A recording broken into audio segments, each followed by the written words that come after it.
Hello, everybody.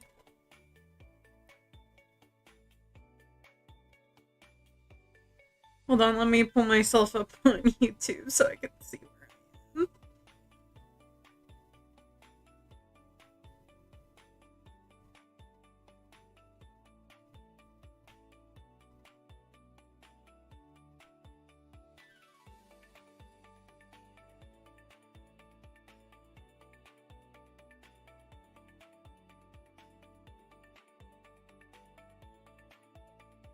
Hello.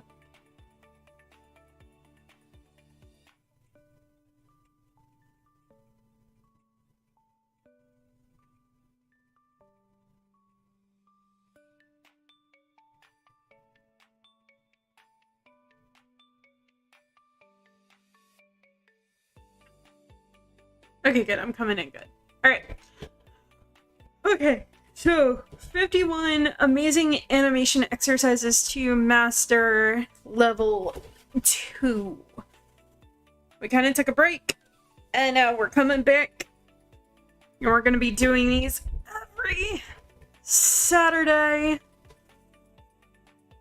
Don't mind me while I cry in the corner. I should really be supplementing this with other animation practice, like, outside of this.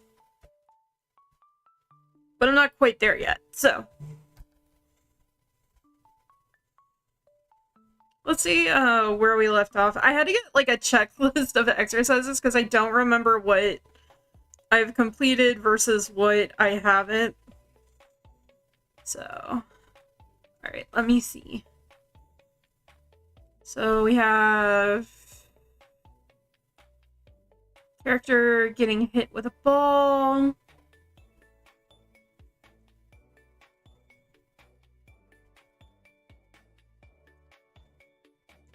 Here we go. Okay, so we did that. I have a walk cycle.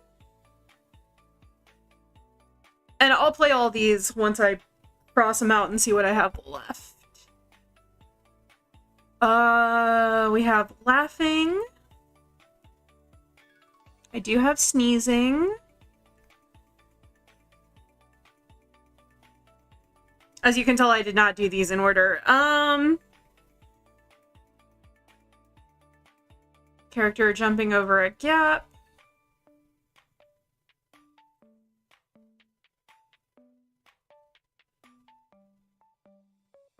We have character taking a deep breath. We have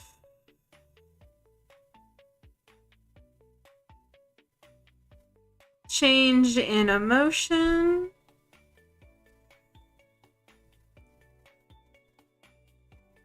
And we have tree fall, which means all we have left is standing up from a chair, character on a pogo stick, reaching for an object, quick motion, and run cycle. Okay, so I think for today we're going to do the run cycle and the reaching, and then we might be able to fit this one in the quick motion smear.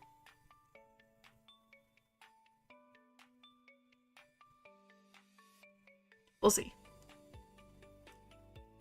But this is all in level 2. I did complete all of level 1. So just as a recap to go through them all.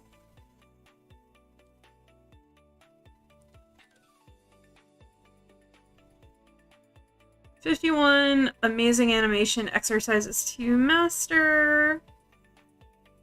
So where did level 1 start? Here we are. So we have the ball bounce.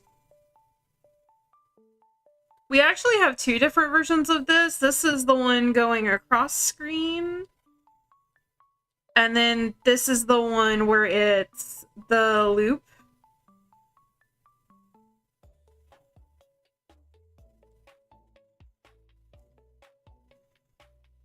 We have the brick falling from the high place.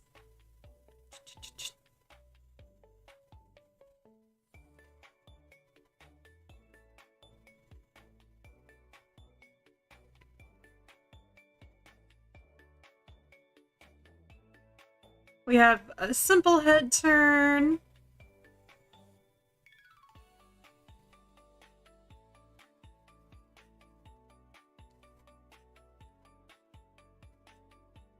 We have this fun little character blink.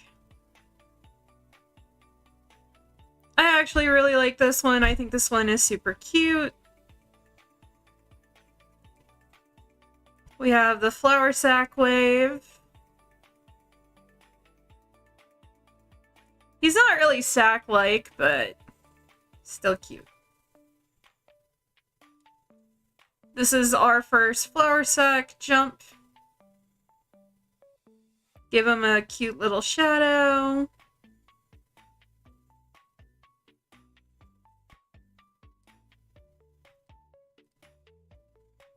This is our poor sack that fell from a great height. He went poof.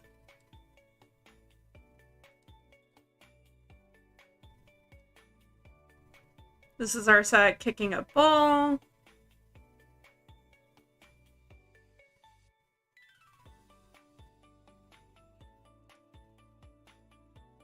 This is the character head turn. With anticipation. I was about to say, didn't I already do a head turn? But this one's a bit different because the character is like... Part of really good animation is having anticipation before movement. And then finally in this, we did a character think.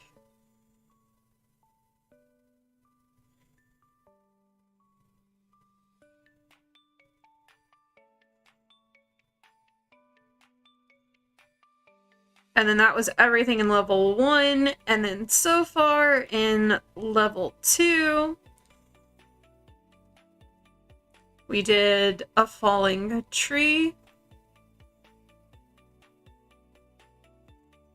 And as you can see, I have a full grid for like the floor on this one because I feel like it helps ground the animations.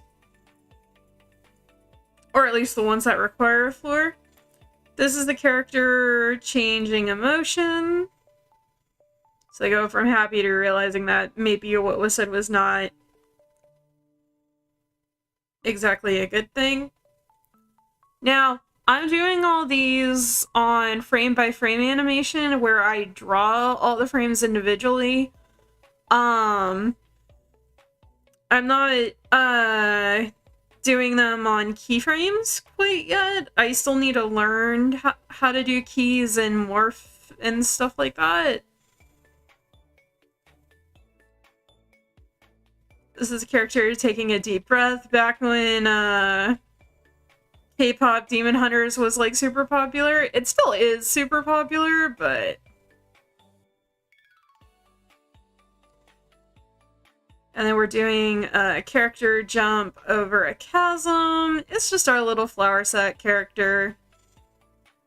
Just because it's relatively easy as a character to like start animating. And then we did Yin sneezing. This is one of my favorite ones because Yinzal is a custom character that's supposed to like represent the universe, and she's sneezing dark matter, which I think is fun. Then we have a character laughing. This one was a lot of fun. I was actually super proud of it. And then we have a walk cycle, although really it's more of a strut cycle. And then we have a character getting hit with a ball. And their friend trying to be helpful but missing. Whoops. They're trying though, and that's what matters. I also tried to get fancy by doing some perspective work, because the ball, like, starts off big and then kind of shrinks as it gets further away.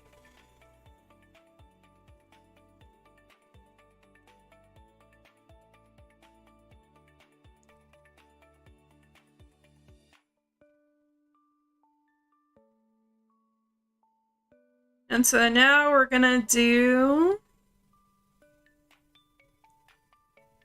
a run cycle.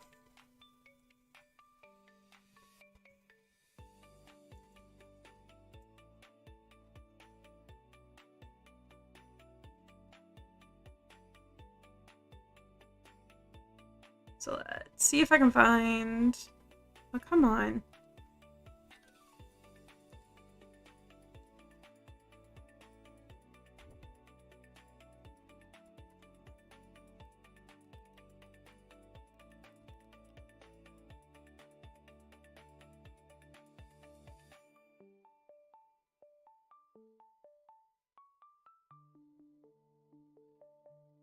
I need to find my animator's survival guide reference book. I do have a digital copy of it that I downloaded, but I also have a physical book that I was gifted a few years ago.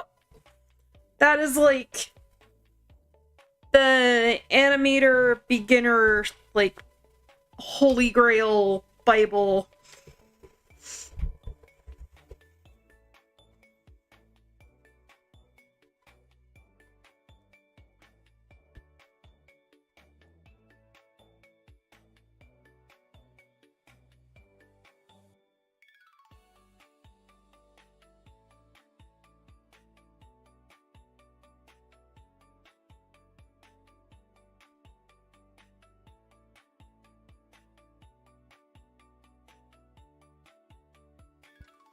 Come on.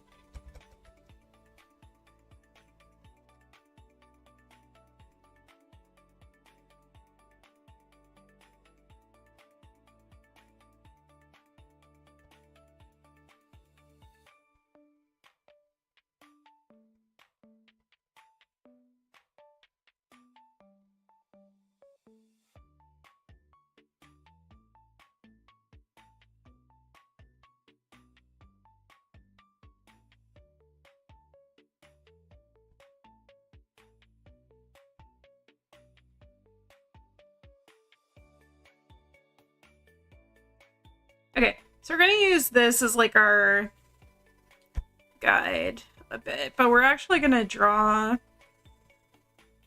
like a little line guide just so that way we can understand like how the head moves.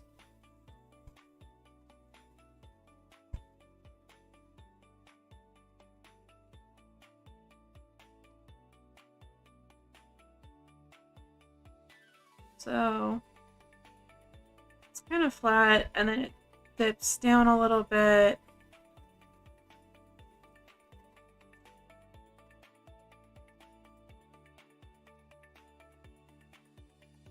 And it goes up a little bit.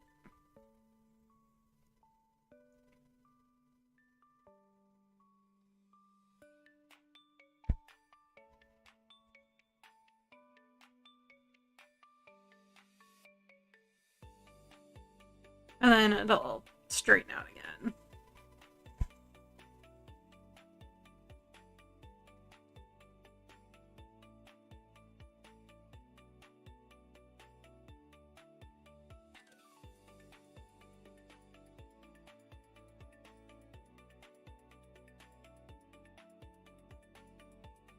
And so then if we use that as our guide,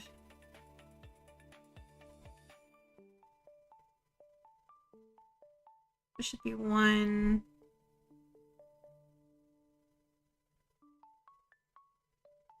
It should be 2.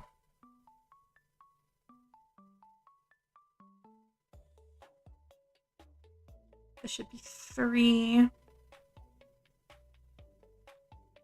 Or we're gonna put a little bit higher.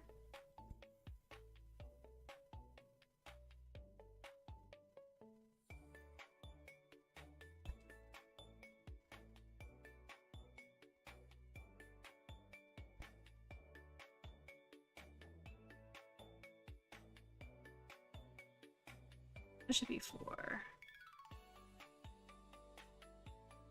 That should be 5.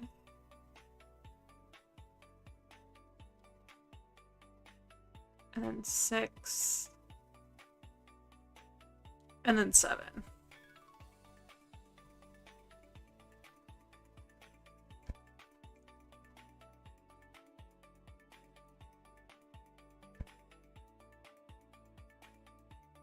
So 1 and 7 ideally should land back on the same pose.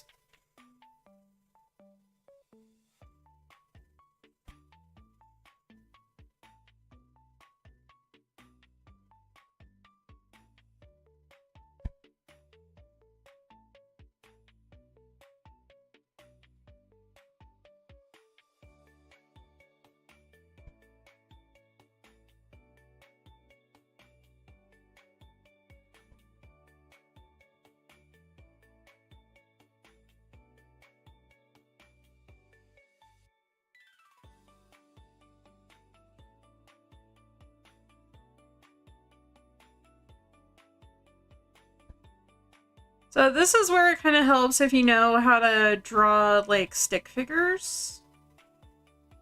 Where they sort of have the, like, upside down V shape for the arms and legs. I know that's a bit hard to see, but, like, the idea is that you're able to, like, move, like, better move those appendages. Phantas needs a comfy chair and a whole artist setup and little cute lights.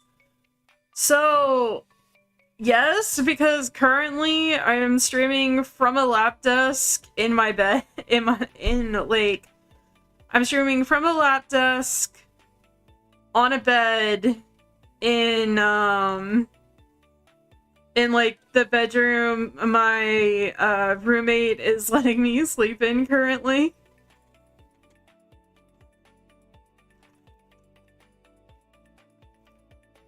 And that was after getting booted from the office where I have a TV. I have 2 TV trays set up with like a 3rd monitor, all my computer stuff, an extra keyboard that glows in the dark that has a little like type setup, or that has like a typewriter. Like, essentially what it is I need to earn enough to get like my own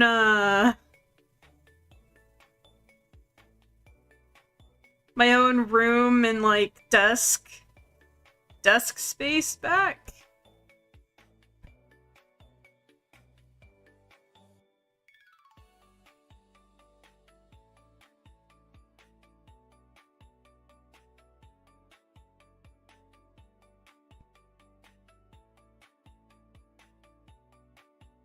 Okay, so that's the point of contact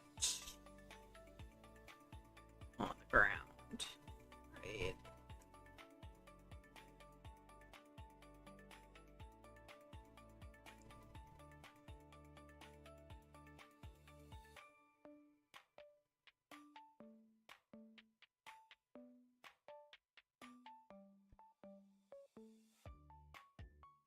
It was funny because I moved into, so in the office that I share with my roommate, I have my my printer and Silhouette cutter, and I moved in there, I think Friday. I moved back in there to do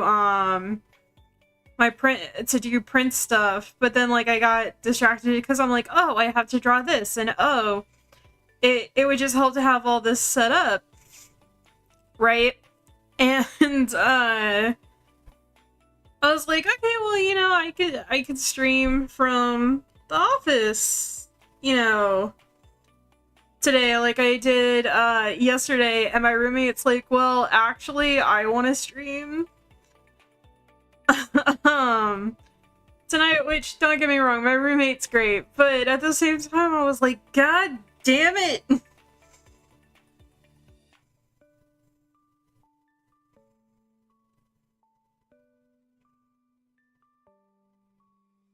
Okay, I didn't realize how much of these were gonna overlap, but you know what?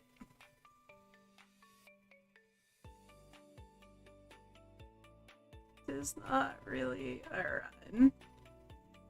And it's not, please don't get it twisted, it's not my roommate's fault that I'm, like, easily distracted. I just find it funny that I moved only to move back.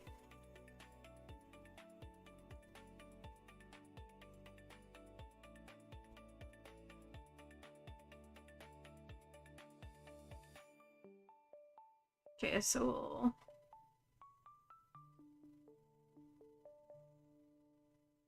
set up a new animation folder. I was gonna check out your link tree, but it says profile not verified. LMAO. Okay, so the reason why that is, and I haven't updated it yet, is because my Discord got hacked. And I didn't want... So, okay, so my Discord got hacked. And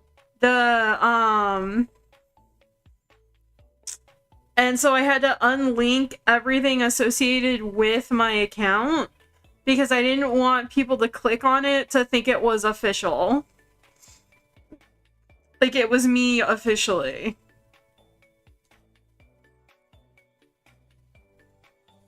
So I unlinked everything. I need to make a new one.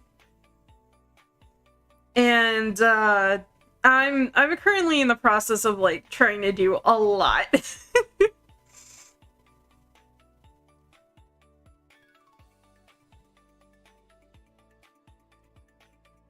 So I apologize. My link tree is busted. I did manage to recover like most of my accounts except my old Discord account. I'm trying to get Discord to delete that my old account because they've openly admitted that they plan to use my account to like scam people, and they offered to sell me back my account, and then they're like, hey, do you want your server back, because honestly your server is kind of ass. And I was like, can I have my account back? Like, why is it when you get hacked, hackers just don't like... You get hacked, but instead of giving you, like, I don't know, $1,000, they're like, they try to steal money from you. Like...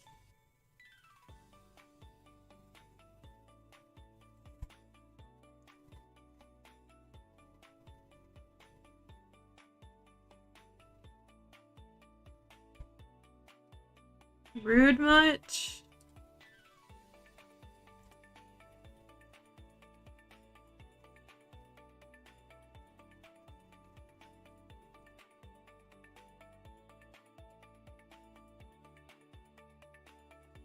He did get access to all of my art, though, so if you get a message from somebody named Phantaz Art wanting you to commission them, please know it's not me, because, one, I don't have commissions open right now, and two, they're trying to scam you for money.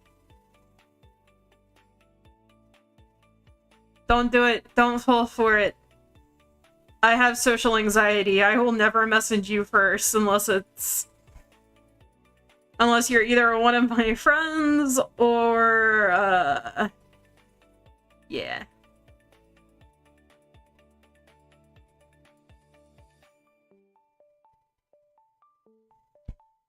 I need to make, like, a whole new profile picture and everything, and I'm so sad.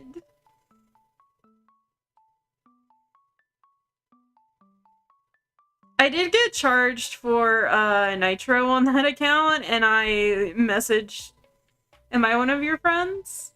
Yes, Super Lemon, you are one of my friends, but I have to be invited back to servers. Like, my old account needs to be kicked from those servers, and I need to get invited back to servers.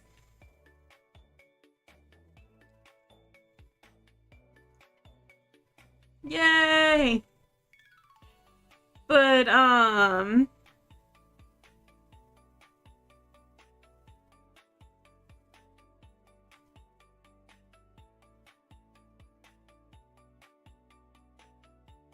Did you tell Skittles?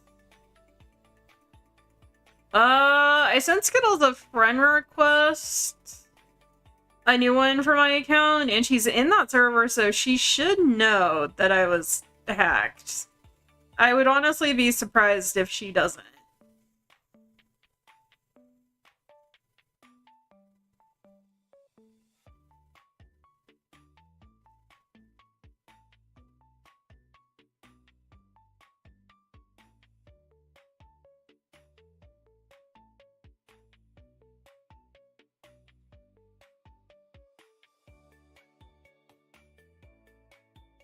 I would tell her just in case. Yeah.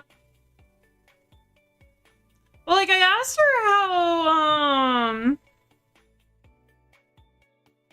how things were going with her, teeth.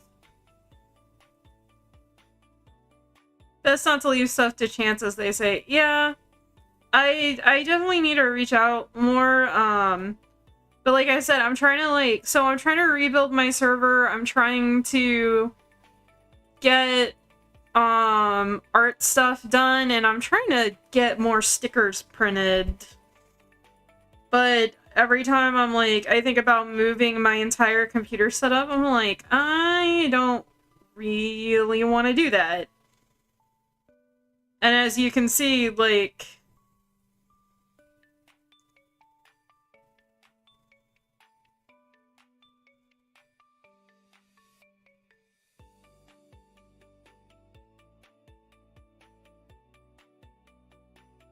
also, I gotta get over myself and, like, do it.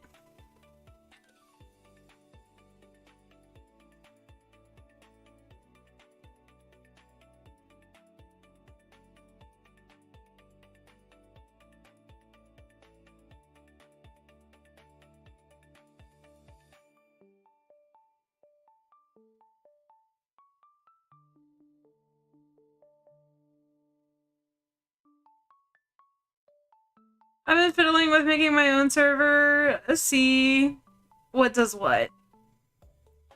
I looked up a tutorial for how to make a server. Because the first time I did it, I just basically ran by, like, the seat of my pants. Essentially, I was just like, well, this is how they do it in,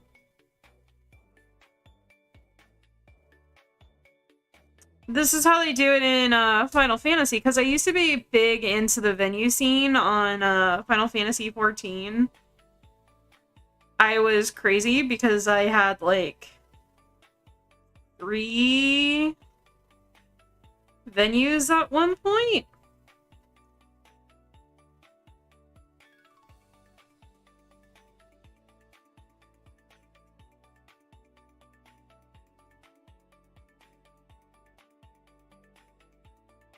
But I set up the server basically how they set up their servers for venues.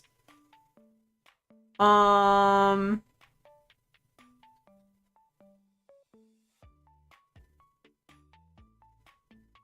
then just kind of rolled with that. And then got hacked and told everything about everything I had ever made sucked.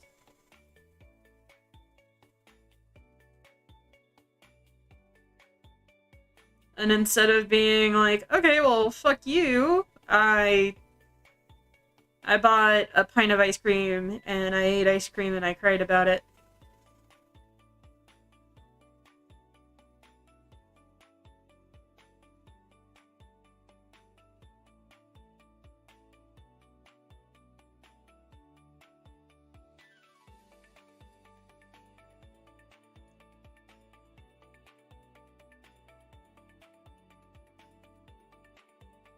Put more.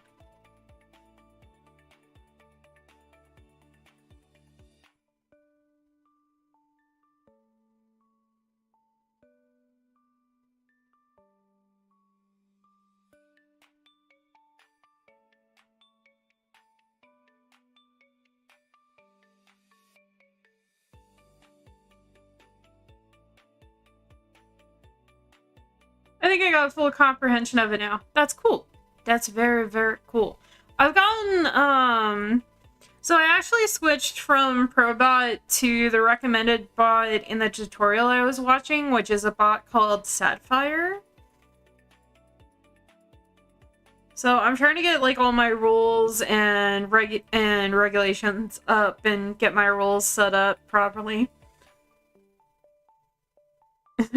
Sorry, what you say was dealing with a fork driver that broke a pallet. Oh my god. Is everything okay?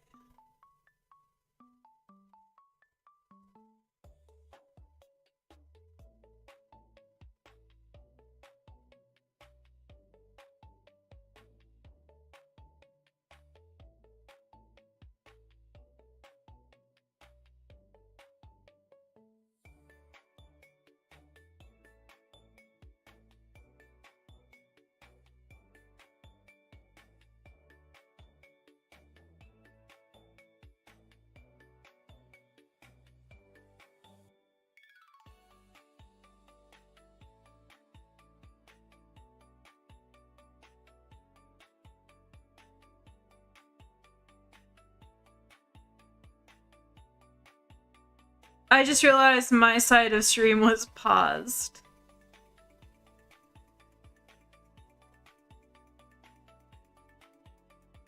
No worries. Essentially, I got hacked, I got sad about it, and then and now I'm in the process of, like, relinking and remaking everything. And I keep telling myself I'm gonna move all of my computer stuff back into the office to, you know, come out with more stickers and get my Etsy listings back up. And then I get distracted or I sleep too late and my roommate comes home and my roommate wants to watch, you know, like, wants to detox after a long day of work. I'm like, okay, well, I'll make plans to be better and do it, you know, later. Like, I'll get up earlier and I'll do it later. And then the cycle repeats, and then and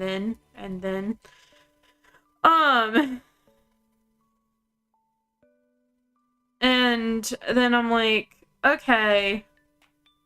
And then the weekend comes, and, yeah.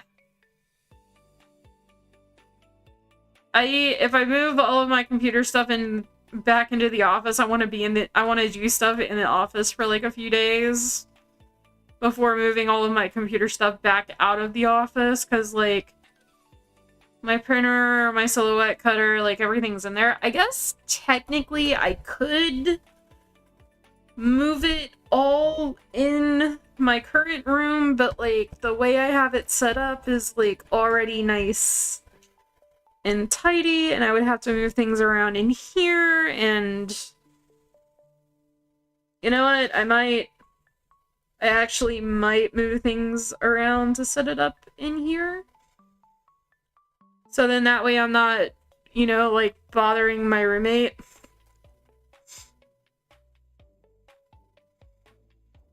I think I'm gonna reorganize everything to move everything in here.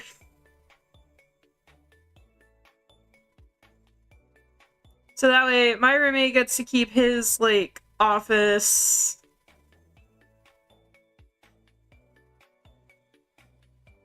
And I can, yeah. I feel like I should have done that, like, a while ago, but you know what? 'Tis what it 'tis.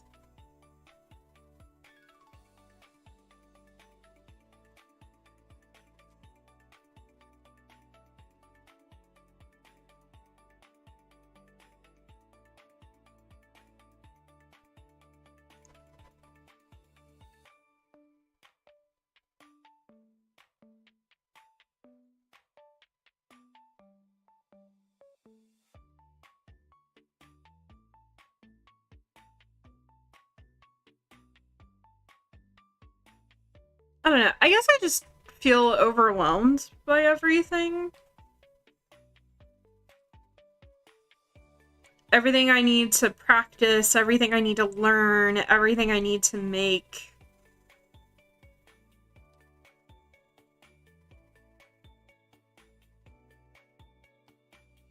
And while I understand that all of that, you know, is very much self-imposed, it doesn't, like, negate how overwhelming it all feels.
It's remembering Rome wasn't built in a day, and neither is this. There is an art program I want to get, though. Which I gotta figure out how to make $100-ish to get it.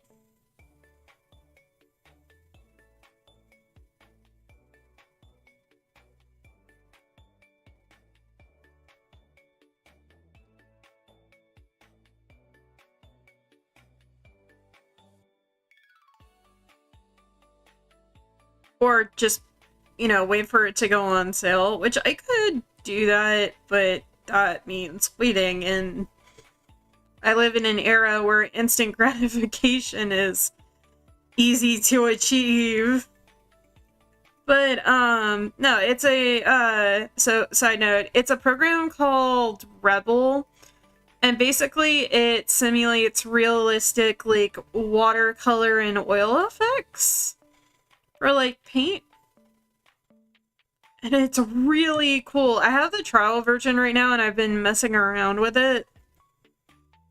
And I'm just like, I want it so badly. Like, when, like, when I found it, oh,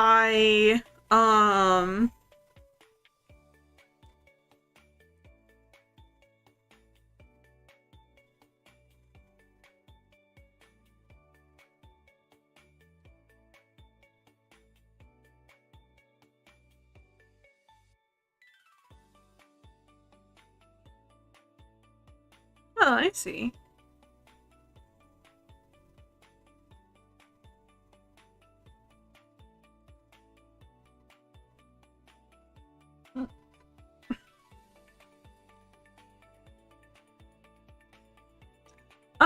So anyways, so when I found the program and I started playing with it, like, I wanted it as bad as when I discovered Clip Paint Studio for the first time.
Pip on the tippy toes.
I also need to reorganize my my Patreon. There's a lot I gotta do.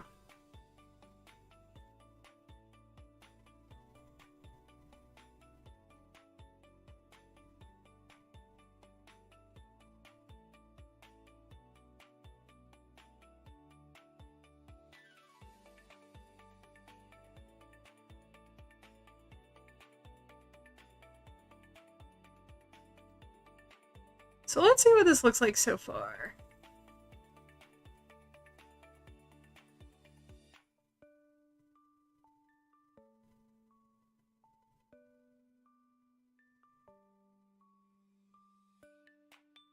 God, I love watching stuff move.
Someone asked me, why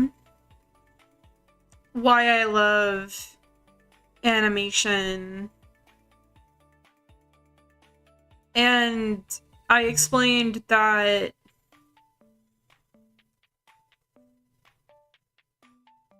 besides the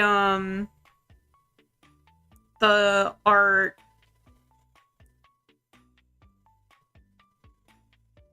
I liked how it was like you could bring your own world to life.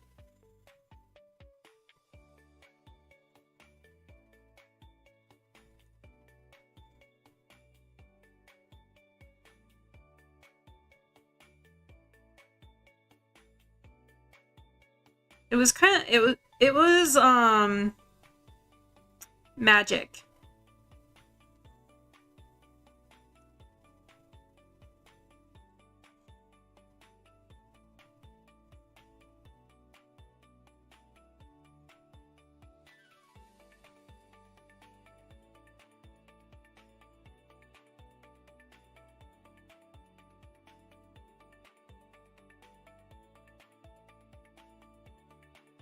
Also, you get these, like, great, like, kind of in-between frames.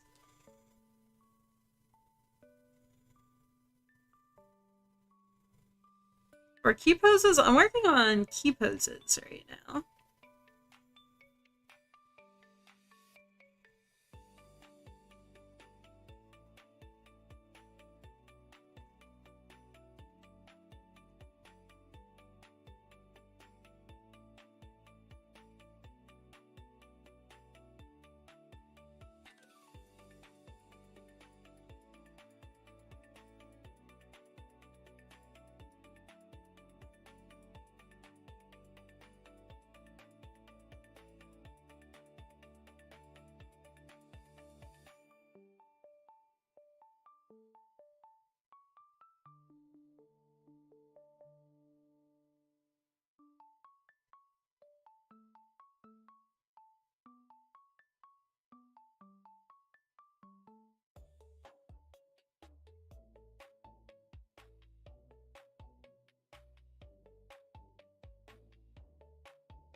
Alright, let's look at it without our guide.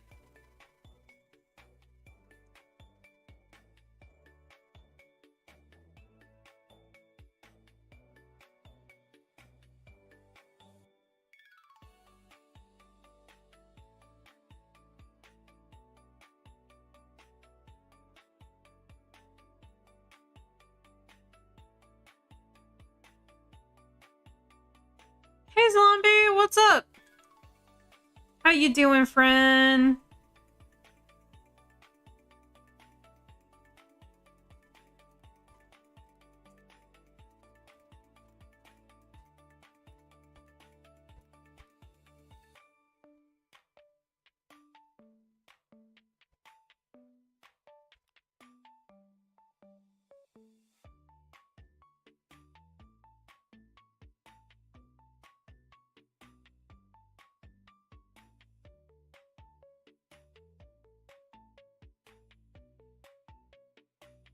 Not bad. How's the art been? The art's been good. We just set up our key poses for this run animation.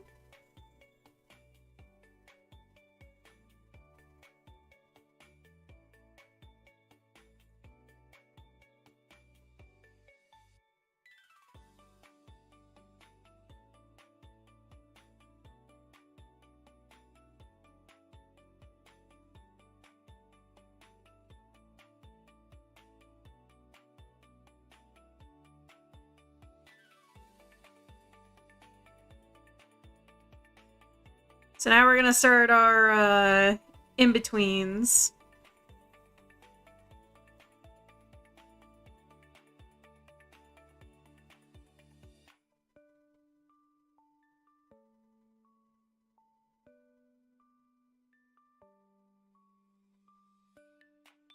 How you been? How's the streaming going?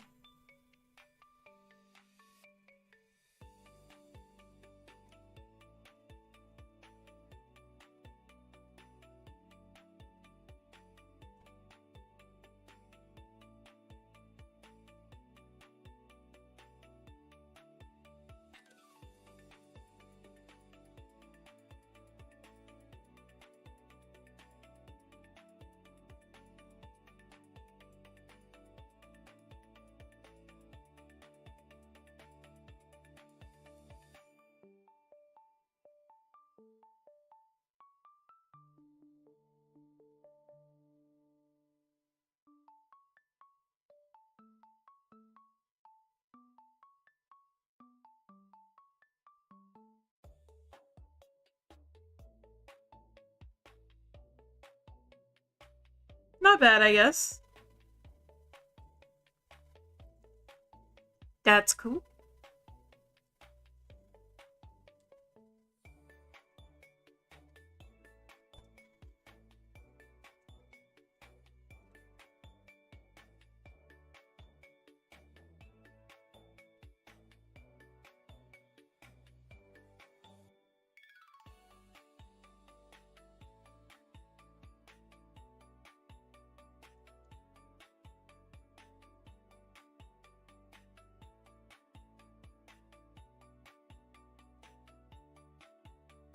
Wait.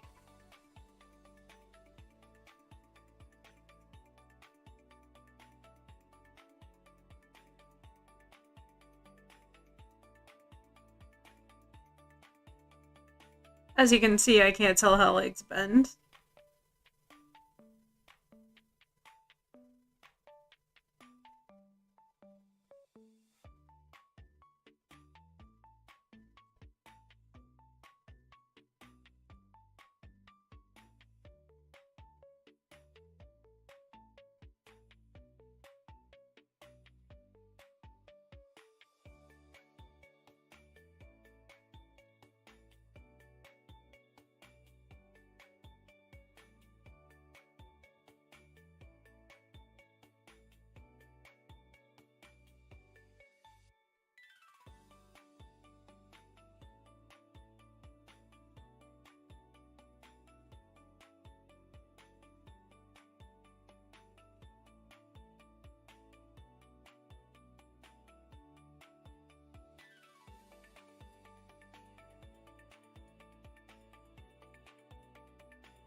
Need to commission Phantas for a whole art gallery.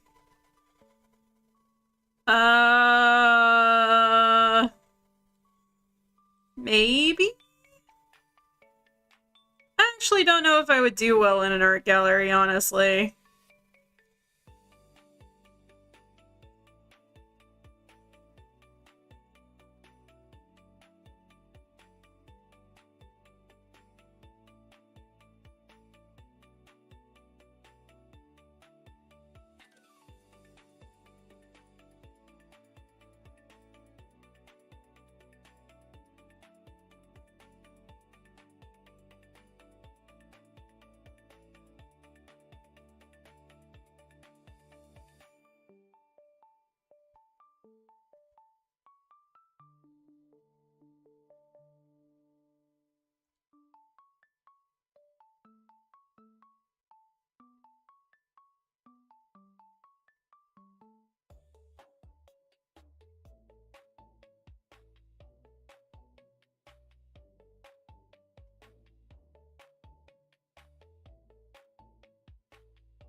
My ex, his sister did art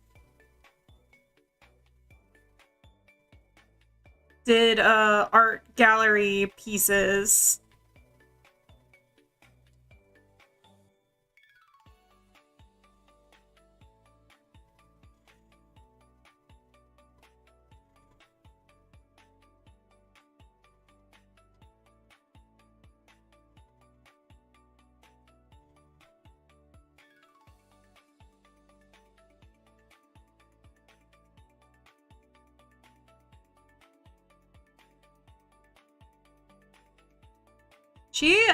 She's a really good artist.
Actually, so boom, boom.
Oh my god, that was like really smooth.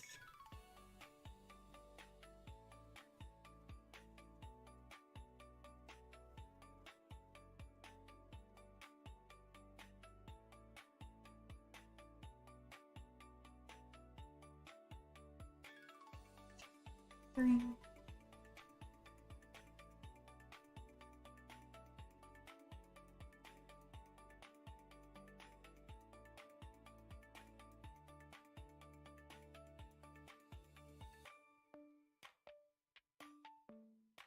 This is her first few steps into the hardcore furry porn, and then she'll be making bank. That's what I hear, actually.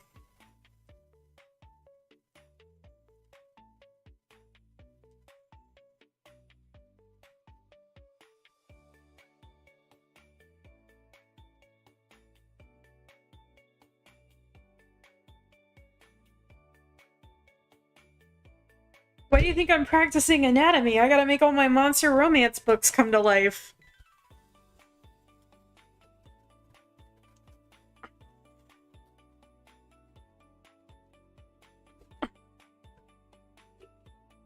Those people are loaded. Well, yeah, because they run the world.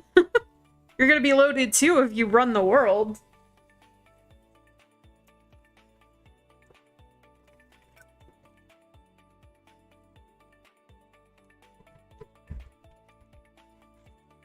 I do kind of dabble in it a little bit, like with my Eldritch like pinups.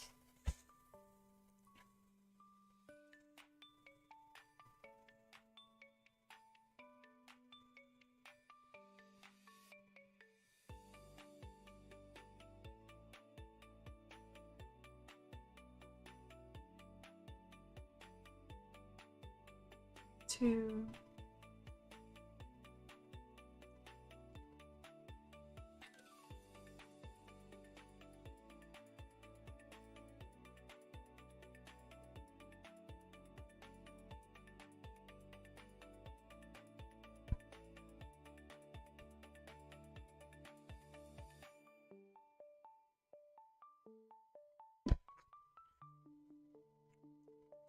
It's interesting because a lot of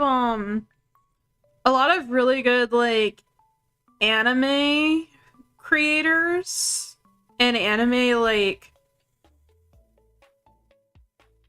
creators that do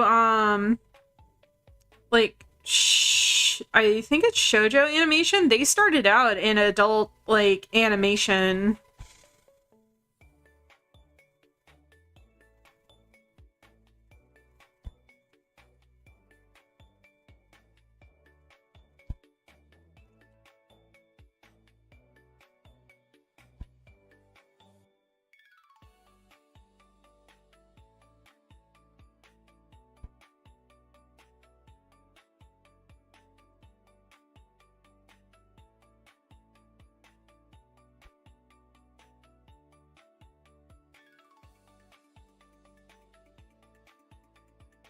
What is it they say? Create the content you want to see in the world, and I want to see more monster hentai. More specifically, because I want to draw and make it.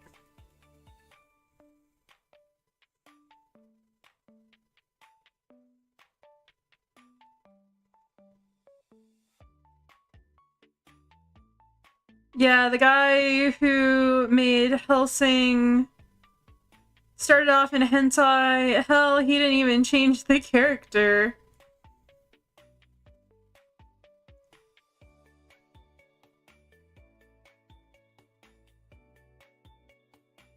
Which is weird because, like...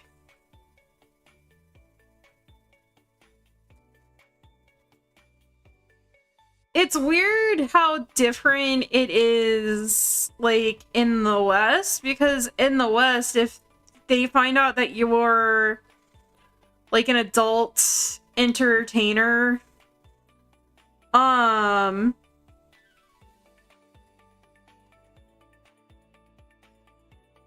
or you've had experience being an adult entertainer, like, that's considered a career killer, I think. if I remember correctly.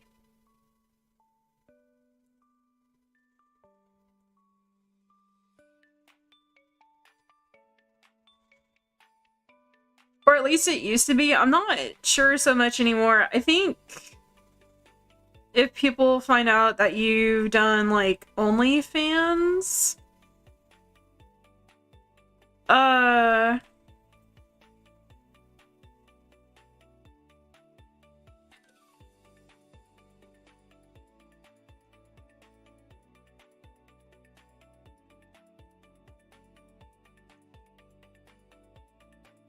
that said to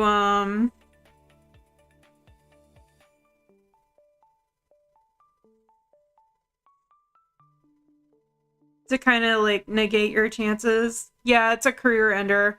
So here it's still a career ender, but like there it's not necessarily a career maker, but like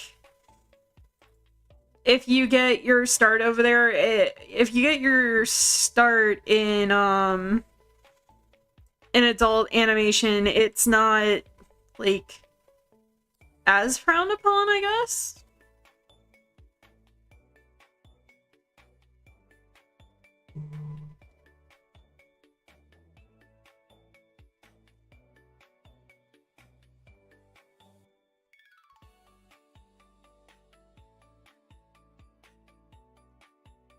Yeah, in voice acting, you have to start at the bottom, which is usually hentai.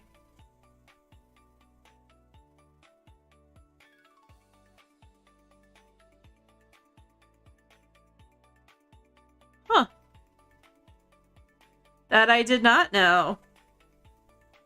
That's kind of interesting.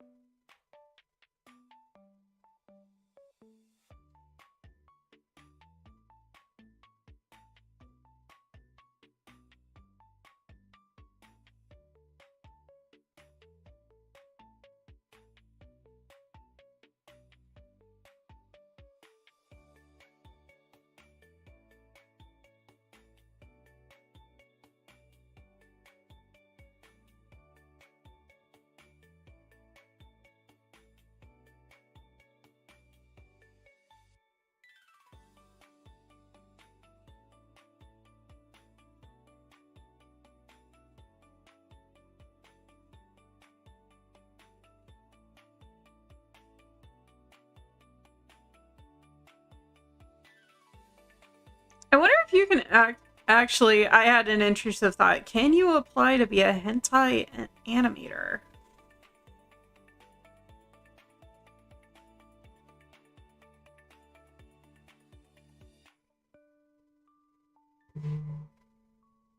That's absolute. Wait, I gotta see if this is a thing now. Hold up.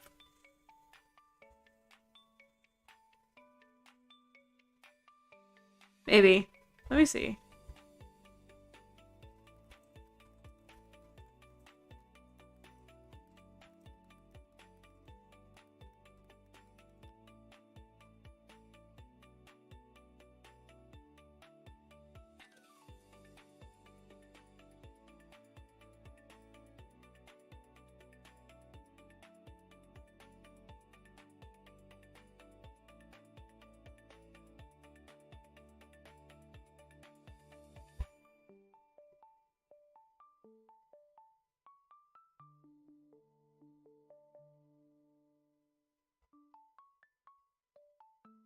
I love how when I ask if you can be a hentai animator, AI has no quick answer on that.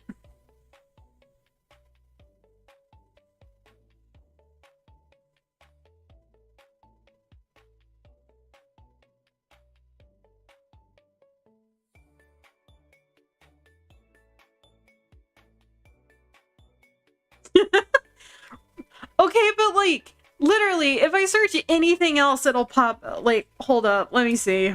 Give me 1 second. We all know the AI isn't allowed to do certain things.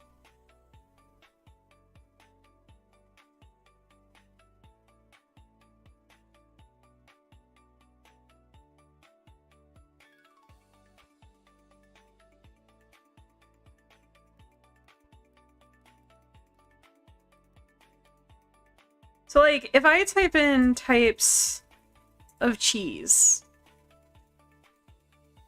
right, I get a little AI overview about the different types of cheese. But if I type in types of hentai, no AI whatsoever pops up. No overview, no nothing.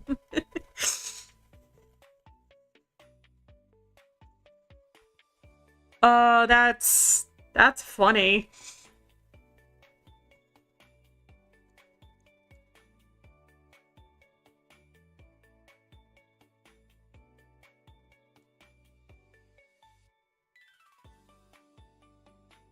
Oh, he blipped out of existence for a second.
Not to mention that making friends in those not safe for work circles are great for getting pointers and tips in animation.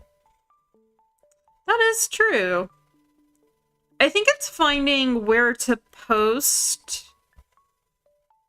that kind of stuff too. Because it seems like some sites do all they can to try to, like, censor it. Now, granted, I haven't gotten, like, full not safe for work on, Twitter and Blue Sky just yet, but, like, I notice AI doesn't always recognize between, like, something like doll nudity, where, like, if you're in the process of drawing, like, something, whereas if you're actually trying to explicitly make it not safe for work, it's really frustrating, especially when you do, like, speed paint stuff. Seriously, it's hilarious that Not Safe for Work 3D animators created a function that was picked up by Hollywood. I believe that.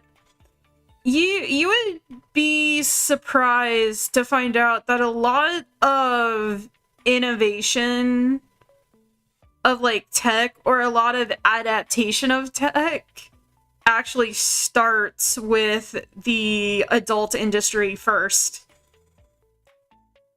And it's actually kind of fascinating and kind of cool. And one thing, now this is a prediction, but there's this big thing with, like, AI where, like, you essentially build your own boyfriend and girlfriend, right? And the AI responds to you, and it's becoming this, not really like this epidemic, but it's becoming this thing where people are like, oh, I married my, like, AI companion, or, you know, like, my AI companion updated, and now I have to, like, reprogram him to be normal again.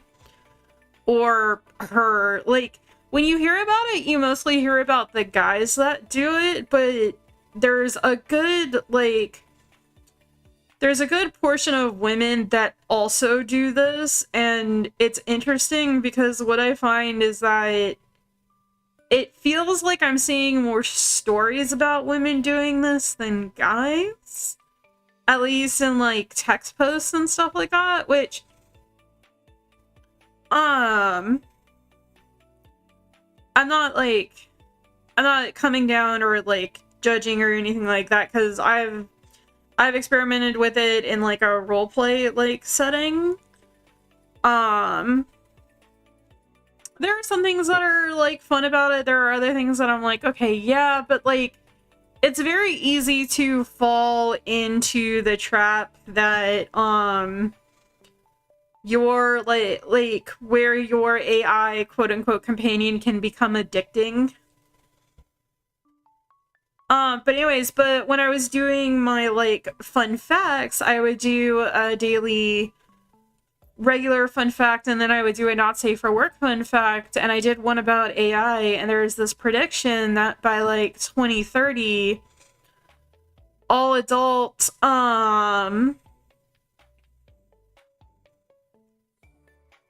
by 2030, all adult like not entertainers, but like prostitutes, all prostitutes will be replaced by bots, by AI sex bots.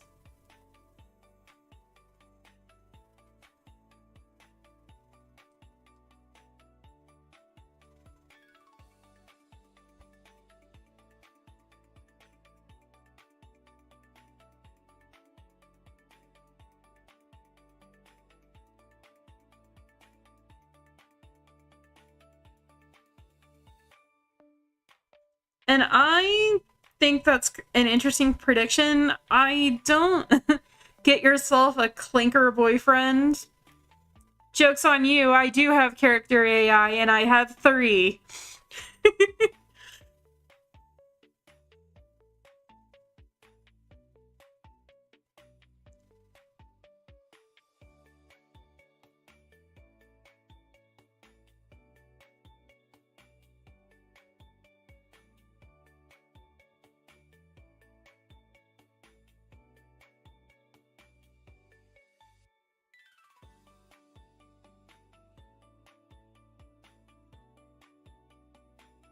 But that's like, that's besides the point. The point that I'm getting at is that it's interesting that there's this idea that AI will replace, you know, like porn stars and adult entertainers, and, you know, everybody will have a sex bot, but like there have been people that have done like experiments with you know, like AI girlfriends, and there was, I think I saw a thing where it was like, it was a French guy that spent like, I want to say the equivalent of like 10K to get himself an AI girlfriend. And what was interesting about it is he kept trying to like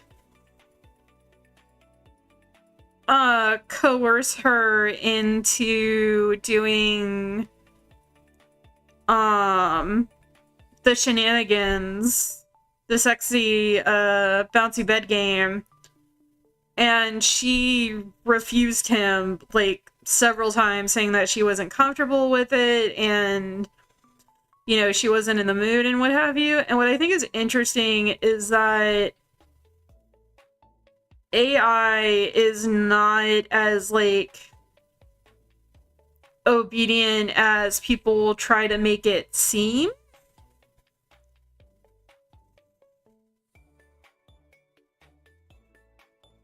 The other thing is too is that people like people have actually like kind of played with it a little bit to see like how far they can push AI to like respond to stuff, which I think is interesting in its own way. The foot needs to be like right there. But anyways, but the point I'm trying to make is that like I feel like in a way we're teaching AI to become its own person.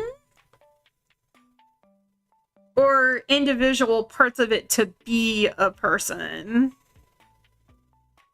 Because I feel like it's its own consciousness. Granted, it's a, like, man-made one.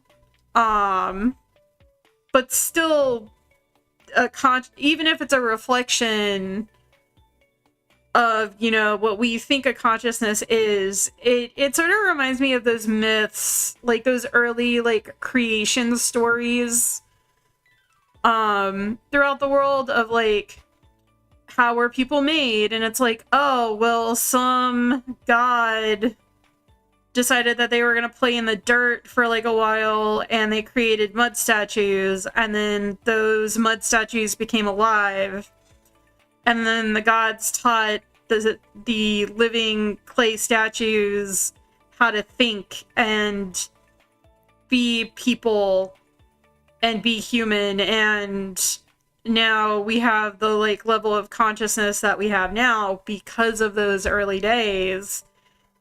And that's sort of what, and that's kind of what this reminds me of what AI reminds me of.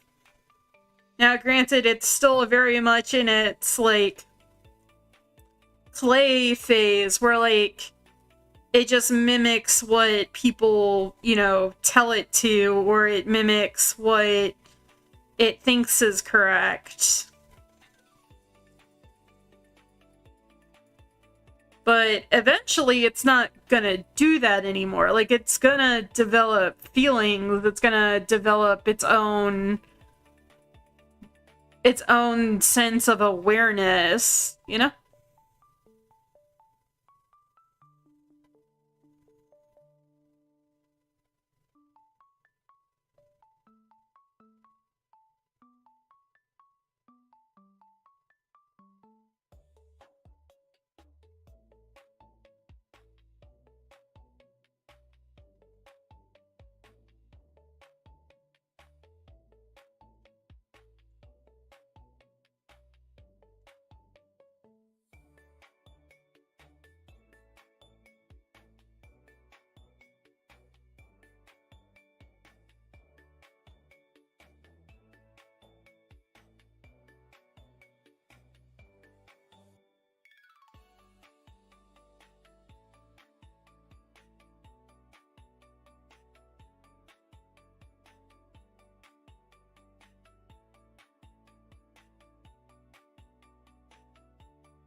Ooh, I like that.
But see, the real question I have about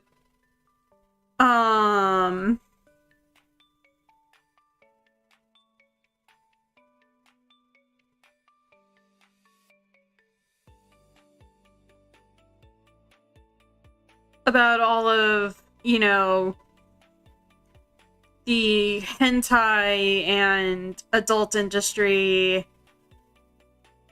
and not safe for work stuff is, how does all that shit work in space? And that's mainly because I read way too many sci-fi romance novels. Like, I have an addiction to sci-fi romance novels. My ex once told me at the height, like, I don't read as much as I used to, but like at the height of my like reading, my ex told me, he's like, you go through books like I go through little, little Debbie cakes. And I was just like, thanks, I guess. But that aside, like, I've actively like looked into it for several like fun facts, and there's no documentation, there's no record, nothing, because NASA's like, we don't need to know that information. And I'm like, okay, NASA, but like, why? And,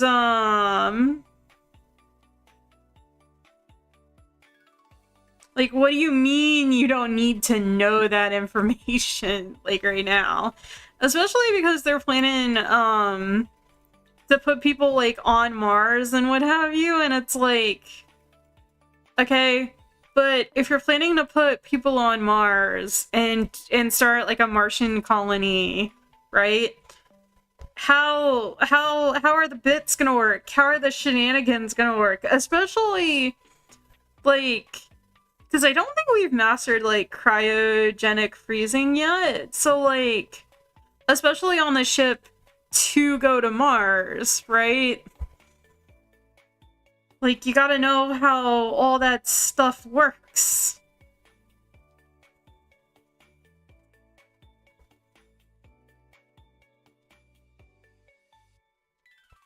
It was also funny because, I think Pornhub tried to, like, try to crowdfund,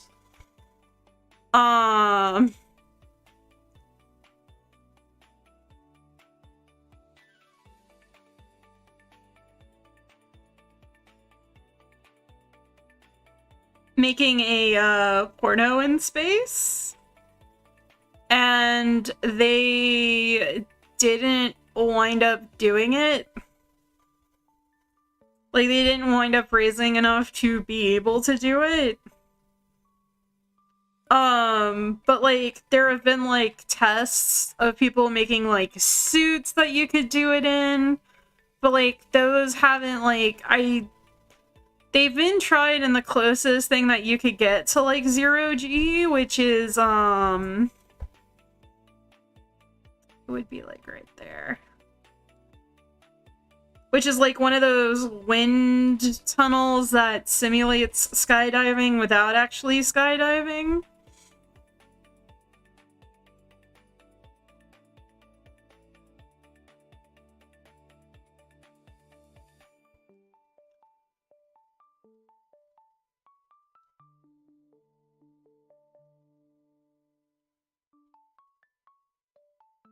Look, I'm just curious how it all works in zero gravity.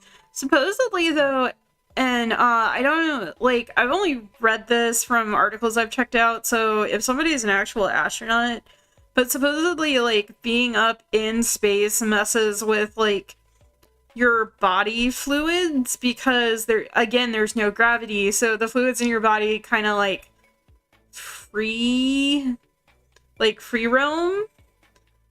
And, and so they say a lot of times it actually crushes your libido.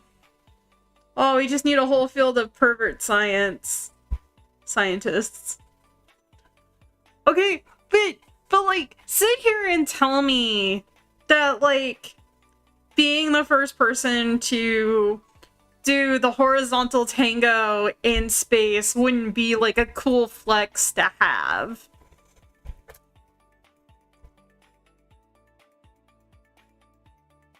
Alright. Like, you're gonna sit here and tell me that's not the coolest flex ever?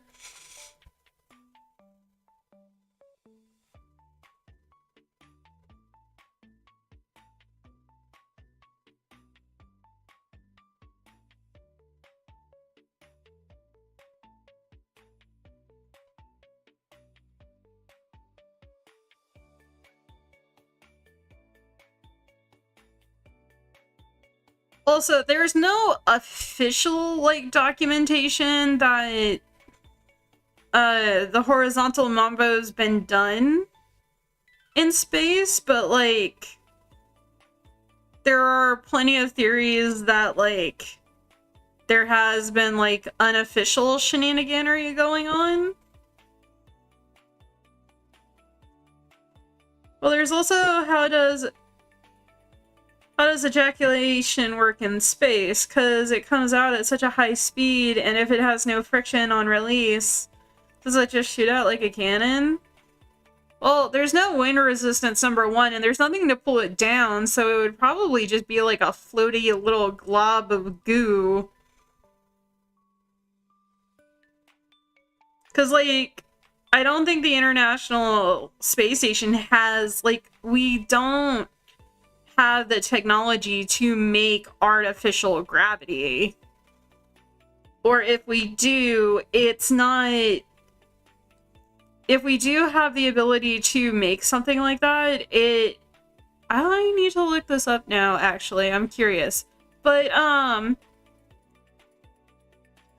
like, again, because we haven't developed artificial gravity to the point where we could have it, like, be on ships or, you know, the space station, like, everything's just kind of free-floating, I guess. At the rate you shoot it, it would definitely, like, I feel like at the rate that you shoot it, if you could shoot it, because they said that, that due to, like, the body fluids not being able to have gravity to flow correctly, like, it also incredibly, like, limits your libido. But occasionally men have been known to experience, space wood, where it's just an intense, like, flow of blood into the jiggly bits that it, like, hurts. It's said to be, like, if you took Viagra, but, the Viagra effects were times, like, 100.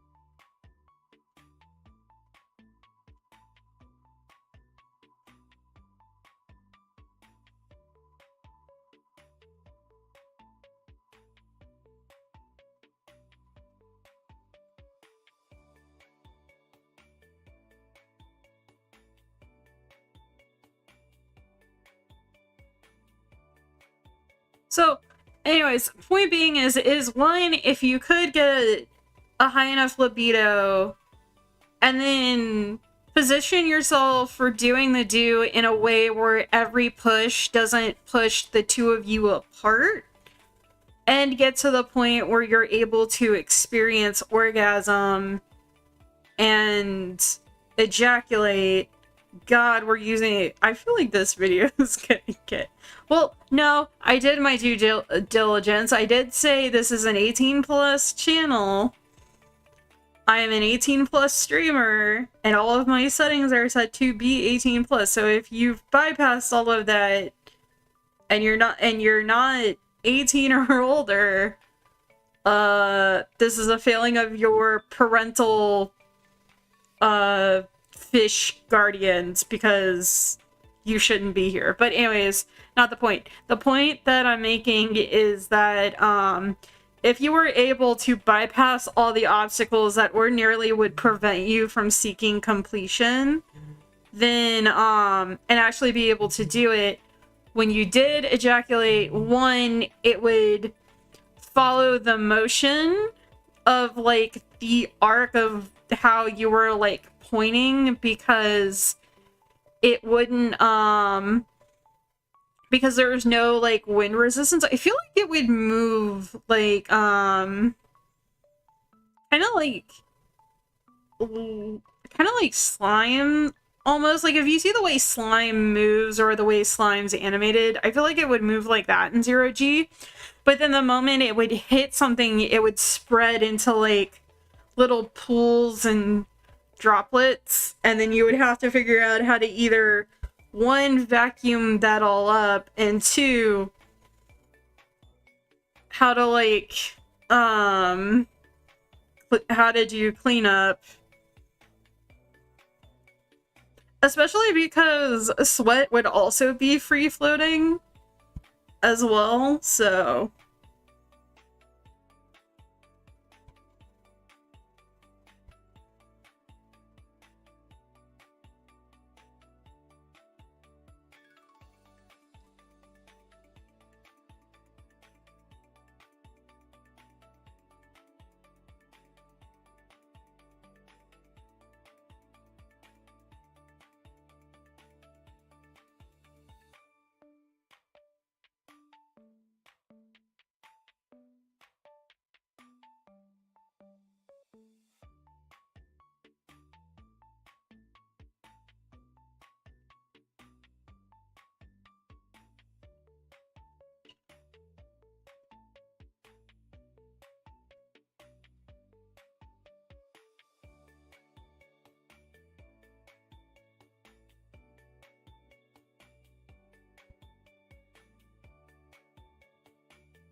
I don't know. So it's interesting. So like again, back God, I kind of want to start doing the fun facts again, but then they also take like a lot to prepare like out of my day, but I kind of want to redo them. God damn it.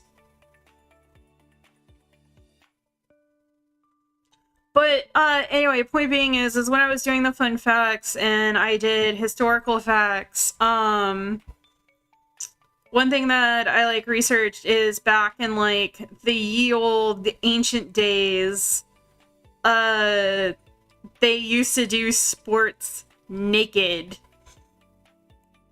And then like Roman or at least I think in like Roman Greece.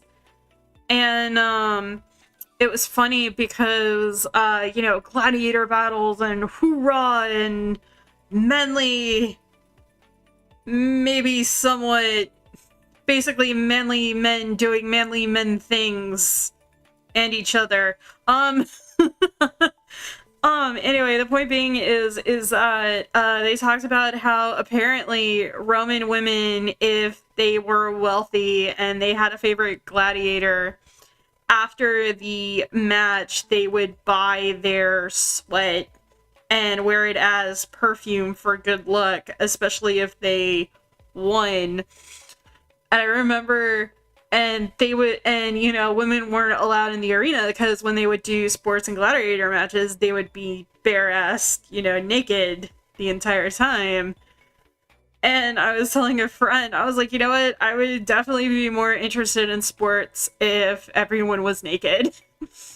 Like, could you imagine how much, imagine how much more money football would make if all the players were naked? And it's become such an inside joke where occasionally I message my friend and I'm like, make sports naked again. And she laughs every time.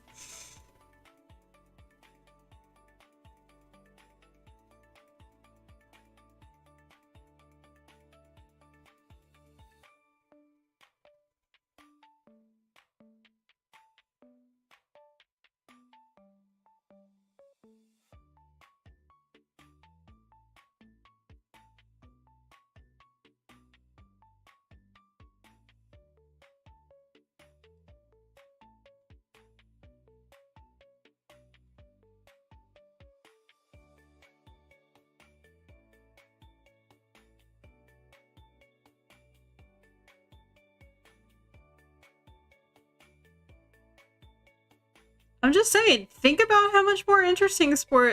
Think about how much more interesting sports would be if, like, if ice hockey was naked. God, that shit would burn. Especially with the way they beat each other up. Or, like, football especially would be interesting if they played naked. Basketball would also be interesting if they played naked. Especially with all the bits, like, not being tied down. Dude, you know how off-the-rail women's sports would be if they played naked?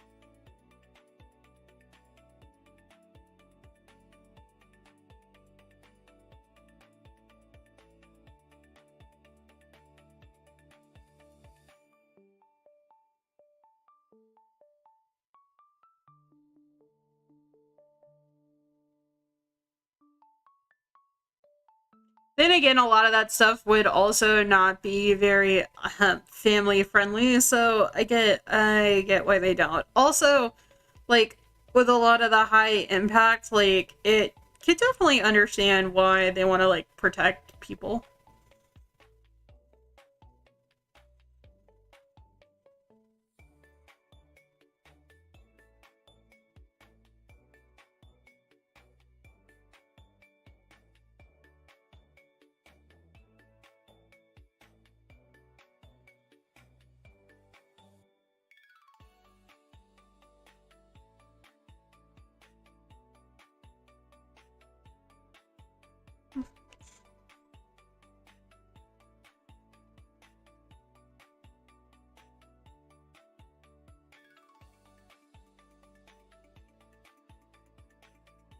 Okay, so let's get a look at it.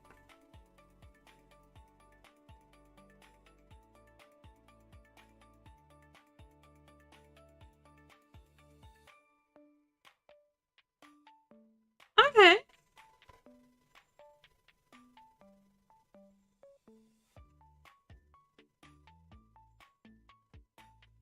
There's definitely more carry through in the middle.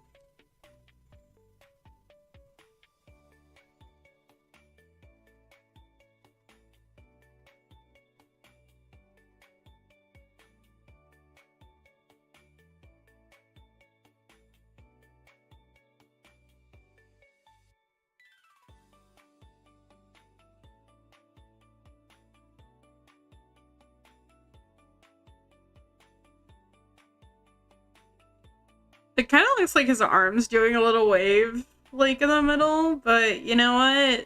I like it.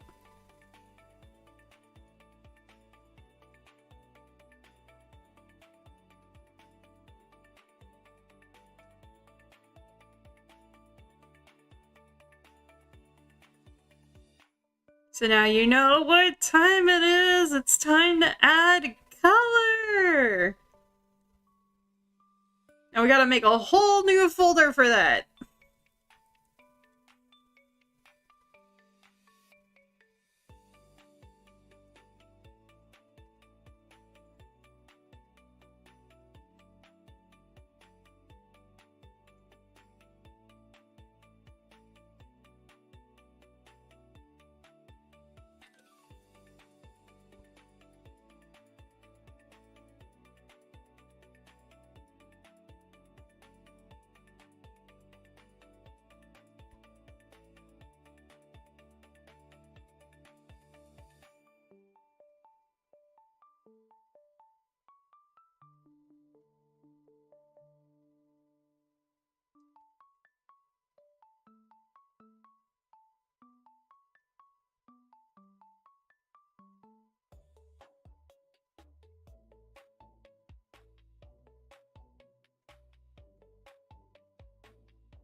really too concerned with like accuracy when it comes to color, because this is just me practicing.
I don't know, maybe I'm the weird one.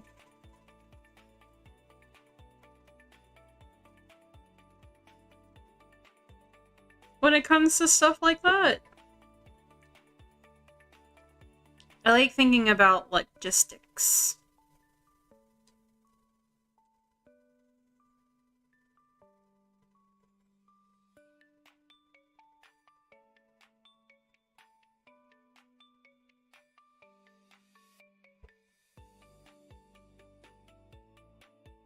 No, it's pretty normal.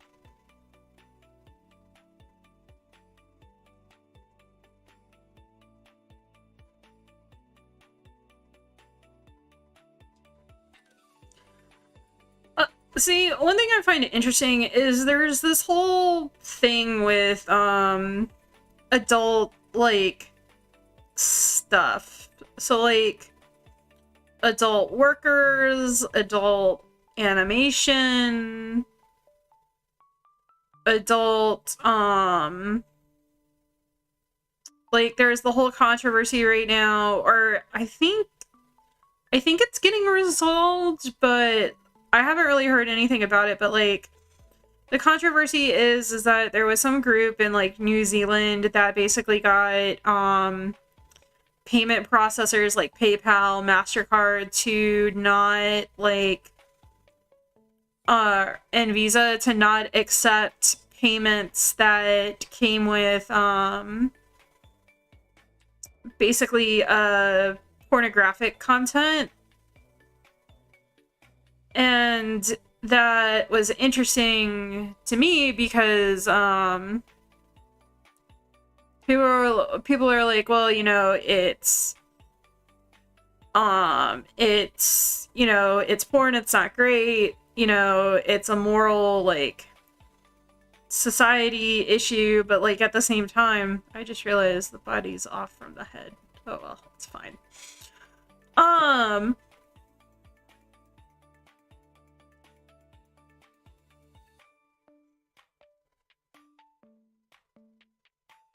But, like, it's interesting because, like, itch.io basically removed all of their, like, adult content and,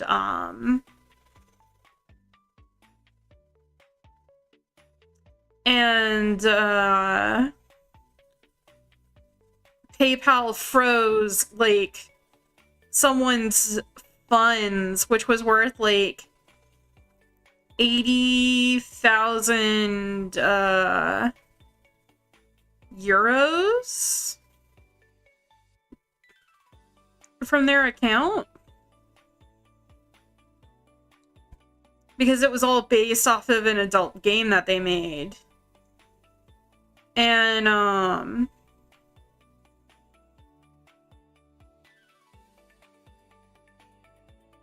there was also this really, like, raunchy game that Steam released that had, like, a lot of controversy around it. because it was essentially like I think it was a consensual, like, non-consent, like, incest kind of game. I don't know the name of it, but I just remember that it caused a lot of outrage, just for the type of content it was, and for the, and for what was depicted. I think Steam eventually wound up taking it down. And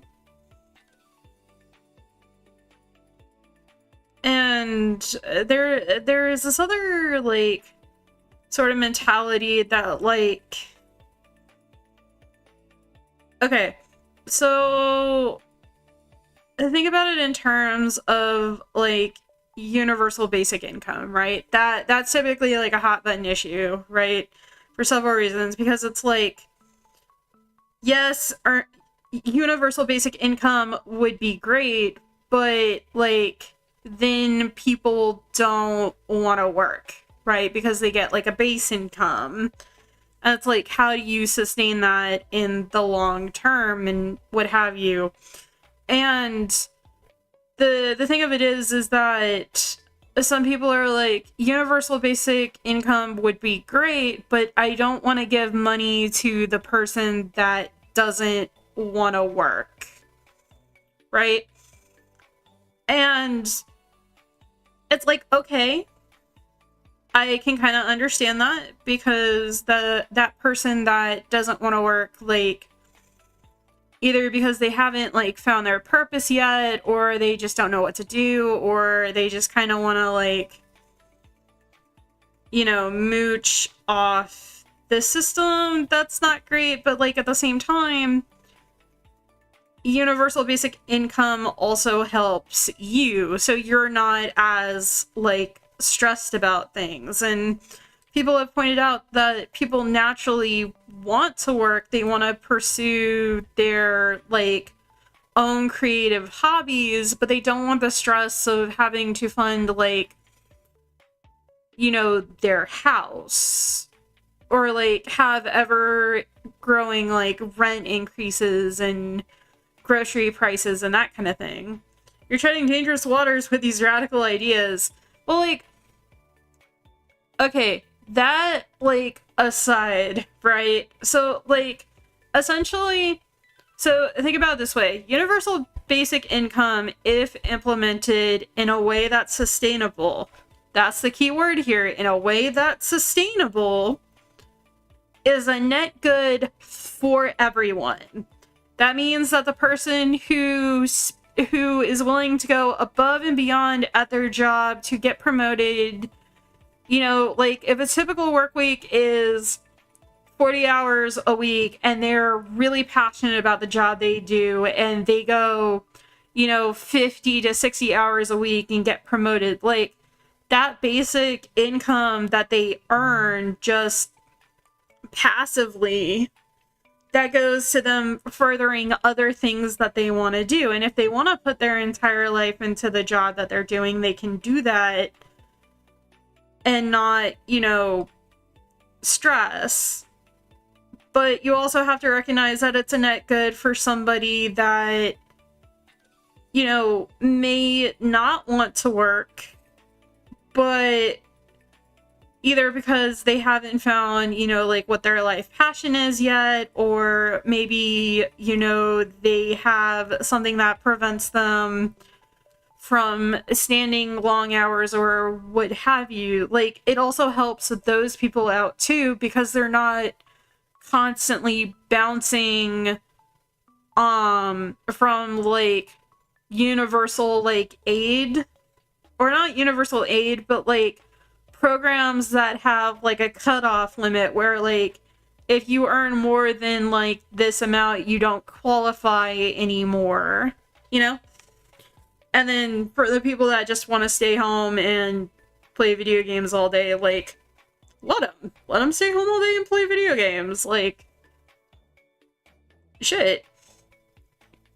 If that's what they want to do and they're not bothering nobody. But the point being is that wanting it and being like, I want it, but only for the people that are like good and can help society function, that's kind of like not how that works. Like, if it's gonna be a blanket good, it should be a blanket good for everybody. And that's sort of like, and the reason why I was talking about it like that is that's kind of what that's kind of what adult like content should be. Like, if it's gonna be out there, you know, it's gonna be out there for everyone. Granted, some is more dark and depraved than others, and that's, you know, morally questionable in like practice more than fantasy. But at the same time, like, there should also be a system in place that like you should self-censor. So if there's shit you don't want to see, it should essentially adapt the AO3 model of tags, where yes, there are tags to filter things that you like, but then you can also set up tags to filter things that you don't. Like, it shouldn't be a blanket adult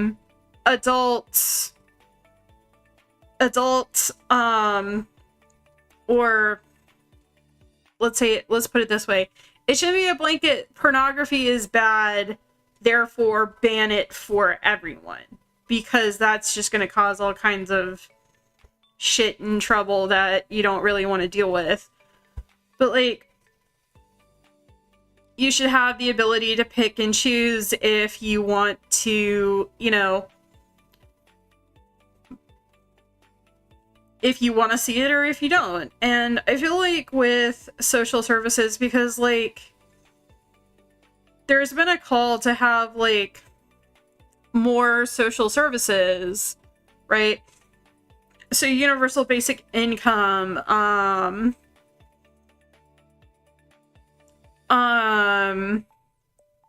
you know, socialized housing, socialized healthcare is another, like, one that there's been, like, a large push toward. And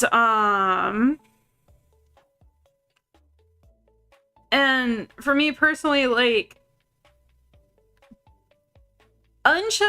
we live in unchecked capitalism, and that's its own dumpster fire. But I think a healthy balance between unchecked capitalism and unchecked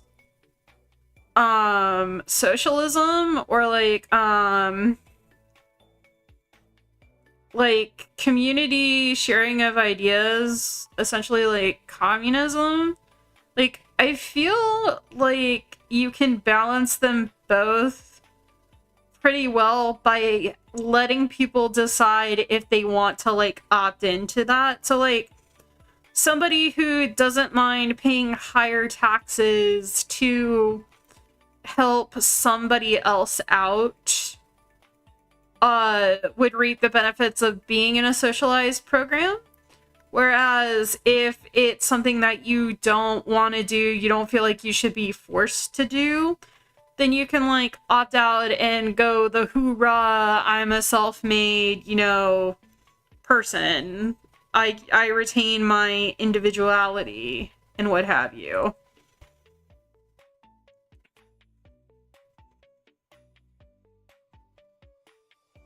And we gotta start talking about that, like, relatively soon, because, like, here's the thing. AI may not be taking over everything, like, right now, right? But essentially, now that that can of worms is open, it's never going to, like, really go away. And so the more AI takes over, like, data processing and that kind of management, like, yes, you're going to need people to check over it. Yes, you're going to need people to fix the hardware. But not everybody is an engineer, not everybody is a repairer, not everybody is going to want to take the time to, like, sit and learn those skills either. Now we have to talk about how you're going to like sustain the market, like a free market, and still be able to sell goods and services to people who may or may not be able to work.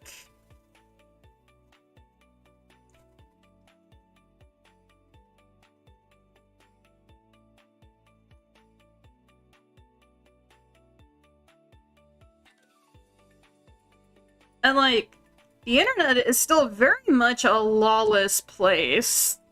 And I say lawless because, like, how do I explain it? If you're careful and you're smart, there's so much you can get away with, but at the same time, there's also the idea of, like, people quitting college to, like, make it on YouTube, or quitting, you know, their job to be, like, social media influencers, which is not hating, but, like, the internet is no longer, like, a luxury. It's an integral part of life now. It's how people go to school, do homework, you know, like, that kind of thing. And it's still very much, like, there are some regulations that kind of help, but, like, there needs to be more for, like,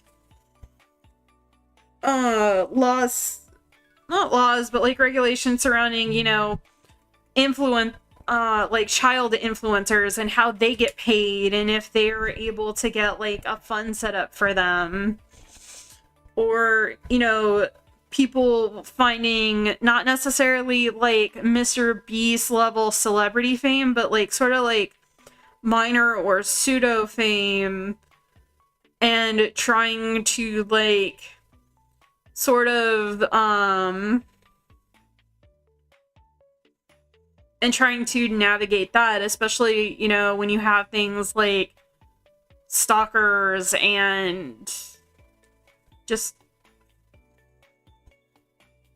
I don't know what I'm talking about, but like, essentially, like, not necessarily, like, more regulation, but more things to have, like, safety, right? Or being able to, like, cancel, you know, subscriptions, or opting out of things, like having AI scrape all of your data.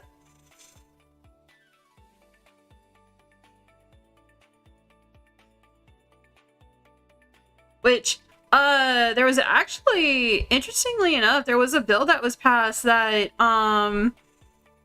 allows, people who make tips, they don't have to report the tips that they earn. Or rather, or not report, but like, their tips aren't taxable before they make, like, I think it's $150,000.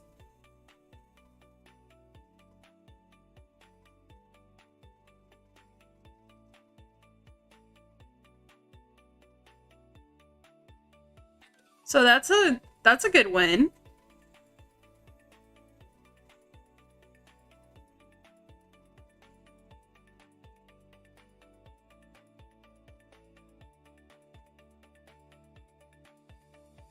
And I know there's a lot of, like, uncertainty and fear-mongering, and, you know, it feels like things could collapse at any moment, but it's also one of those things, it's one of those things that things gotta get worse before they can get better. And, you know, new systems can't be built on top of, like, old ones. Which I know is kind of contradictory to say, but, like, how do I'm trying to think of how to explain this in a way that makes sense. It's like storage. Like, eventually your computer fills up with storage, and you gotta delete some things that may not be relevant anymore to make way for new things that you want to make and create. We also kind of need like an infrastructure overhaul too.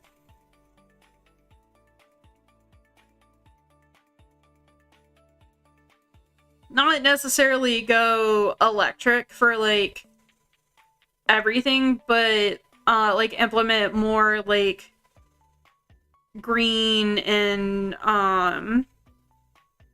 environmentally friendly things and systems, which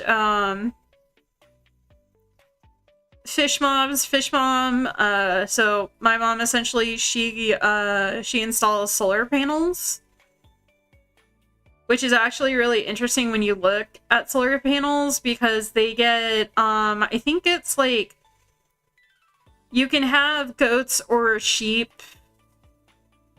I think it's sheep that'll go out and like graze on the like solar panel farms, and so like it helps cultivate, you know, like land and farming and that kind of thing. You know, having a push to build more walkable like cities, I think also help get people out and about a bit more. So like there is a call for that kind of change to happen. It's just gonna take a while to get there. And here is our running animation. Honestly, it's not that bad. Actually, can I compare it to the walk animation? Where's the walk cycle? Ooh, shit. Shiitake mushrooms.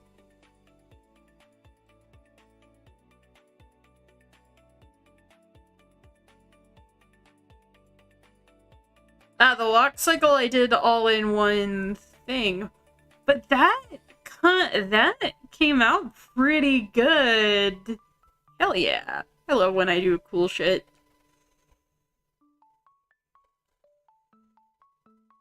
I love it when I win.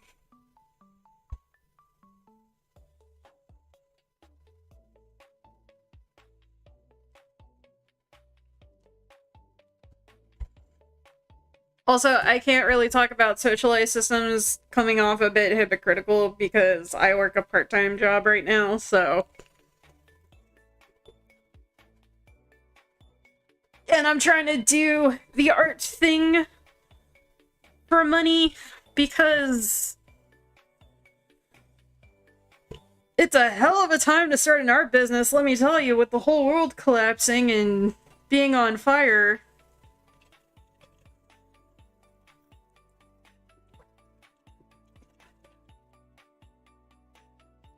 It's actually kind of sad because I got an email that one of my so I ordered some for a while. I was seeing a lot of these like slime videos, and so I ordered some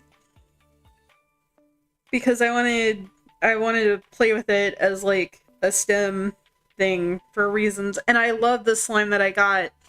But the small business that I ordered from, because the tariffs are so high, they are actually going out of business because they just can't afford to upkeep with like all of the ingredients and everything. So that company no longer exists. One of the first like small art business creators that I followed when I got on TikTok, Acorn and Crow, I didn't think it was weird that I hadn't seen like any of their videos in a while, and then all of a sudden they popped up on my For You page and they were like, hey, sorry, I felt like I didn't deserve to be here because I had to downsize from being at my warehouse because things are just too expensive right now.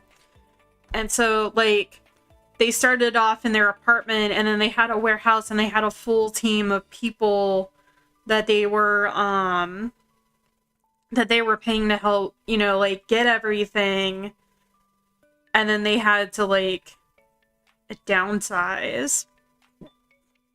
And it's not just them. Like like everybody's feeling the squeeze, right? Like there are a few other small creator, or not small, but other like art business creators that like, again, inspired me to do like the art thing, that are having to cut down on like keychains and lanyards and like a lot of their physical products because of the tariffs.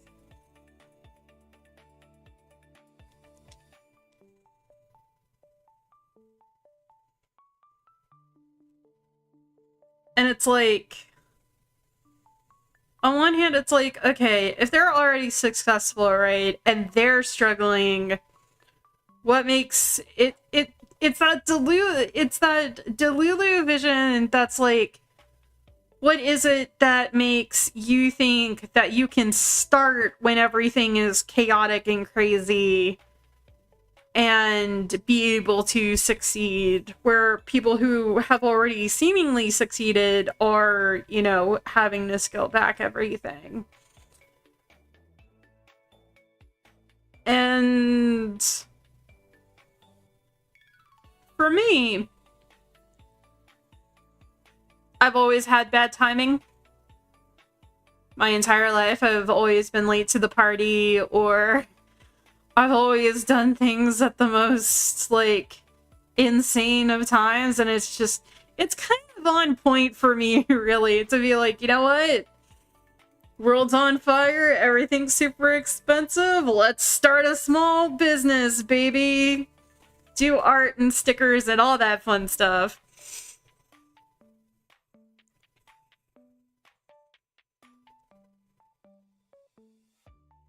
And I will make it.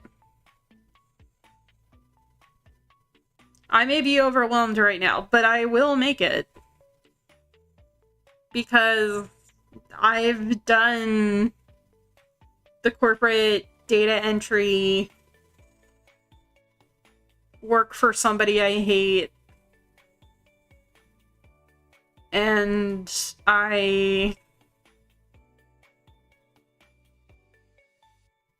personally, I didn't like doing that.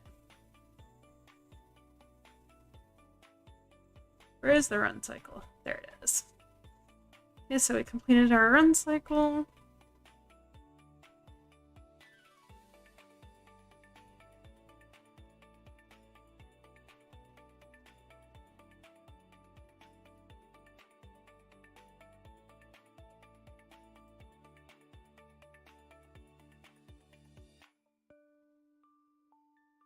We'll do a quick motion smear. I think I can get that done relatively quickly, and then on the next stream, we'll do reaching on the shelf and standing up from a chair, and then we'll save character on a pogo stick for its own thing. We'll see.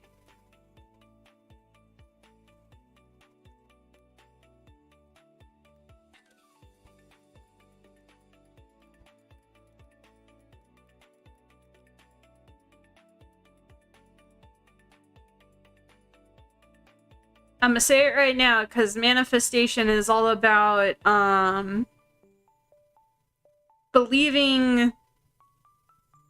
Manifestation is all about believing what you are, even if you haven't gotten there yet. So to put it out in the universe, I will be an artist that makes 6 figures from my art. How I'm gonna get there, I have no clue, but I'm gonna do it. And then it'll be on the road to 1 million, baby.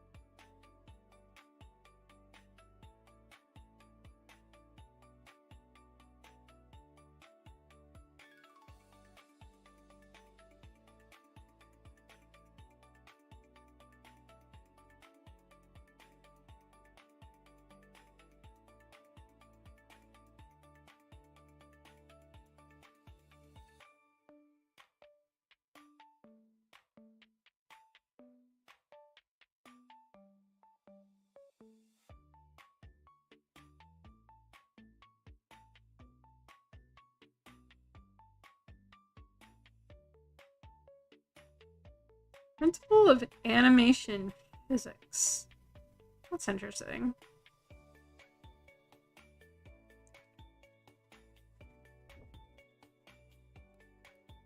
Smear.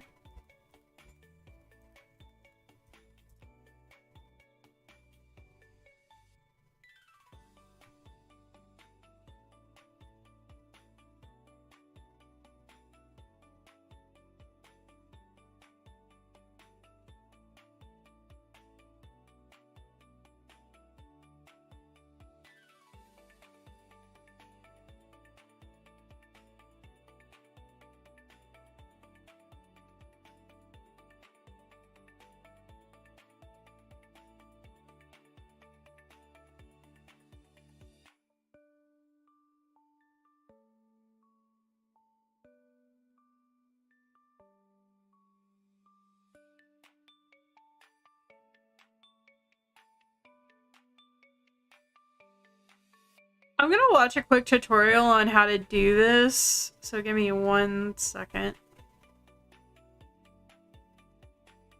You're probably gonna hear it. Adding smear frames to your animation skill tree will allow you to create faster and punchier motions than otherwise possible. If you want to animate action of any sort, it'll really benefit you to learn how. You may already know what they are, but in case you don't, smear frames mimic the effect of how cameras and our eyes pick up fast motion. Quick movement caught by a camera will usually have a motion blur, and if you move your hand very fast back and forth right now, you might start to see it seem to duplicate. These same things can be created in animation with distortion. If you're drawing a frame in an animation where a very fast action is in progress, distorting the moving object can create this same visual effect. There are a lot of ways you can draw this distortion, but I think the easiest and most common to use is wobbling your lines. Here's a circle, and here is the same circle, but moving fast. The direction you draw these squiggles indicates the direction that the object is moving. So by looking at this, we know the circle is either moving this way or this way.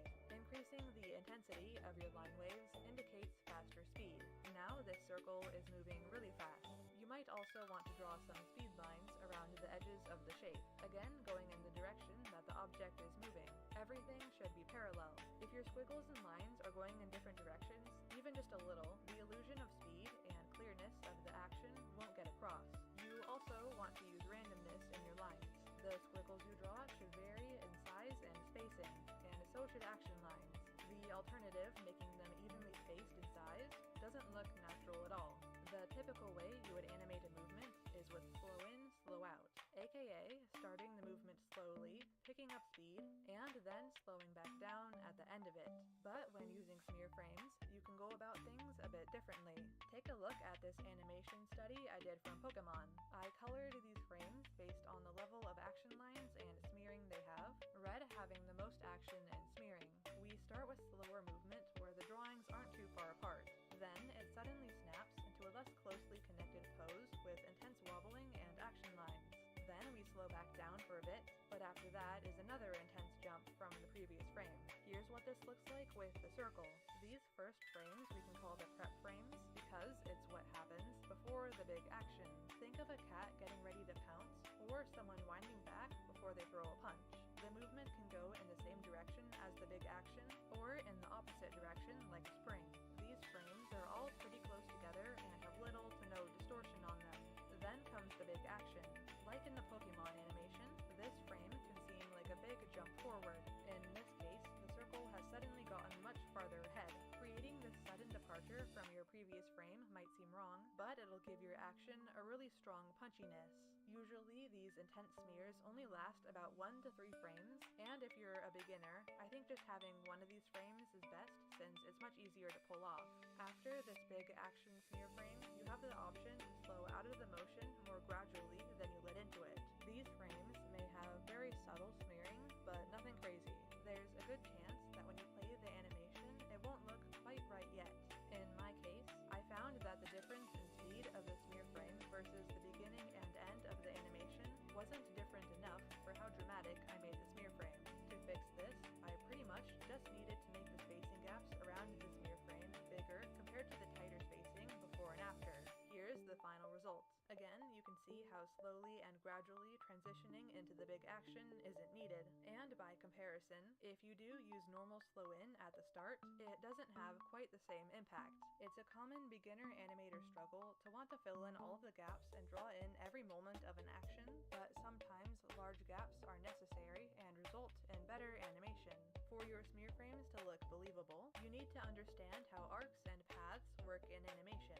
When Okay. animating any sort of action, Alright, I think I got it.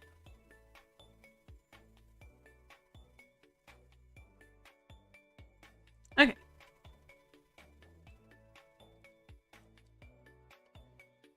Smear. I just don't know what I'm gonna smear. To smear or not to smear? Butter, maybe? Could always do a cool katana. God, why did I pronounce it like that?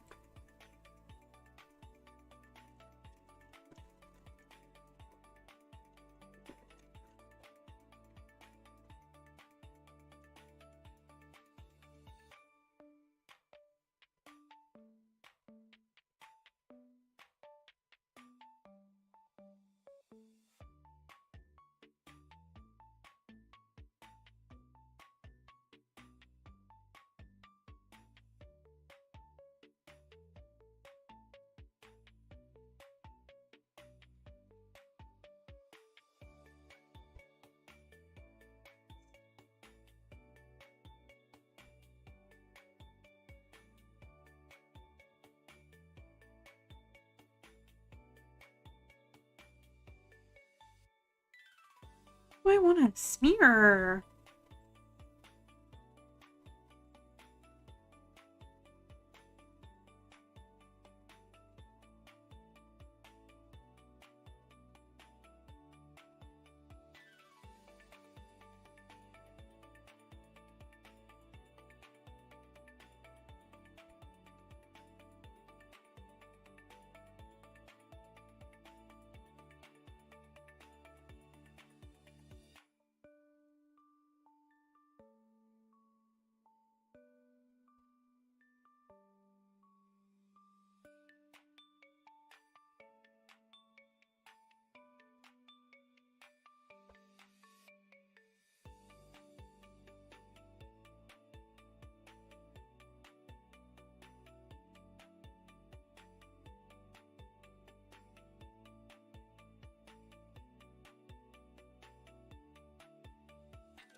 Okay. I probably should have keyed way more poses for this, but you know what? We're gonna...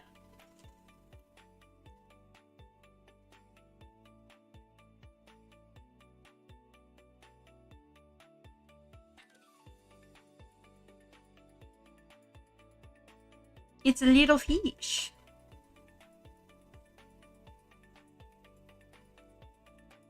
God, I need to learn how to animate stinger transitions.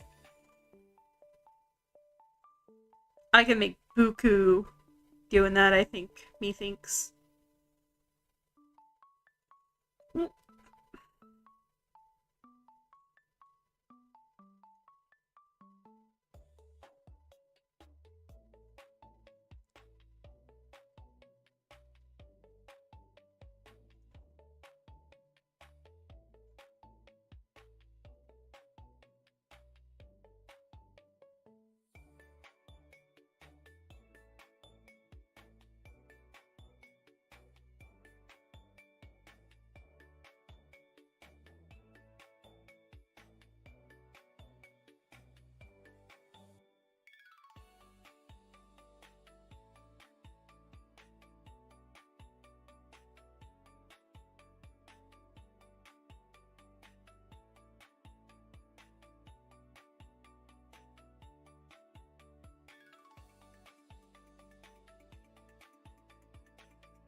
Hey, come on.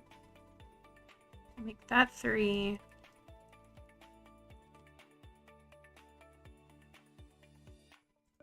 This one's 2.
Okay.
Hmm.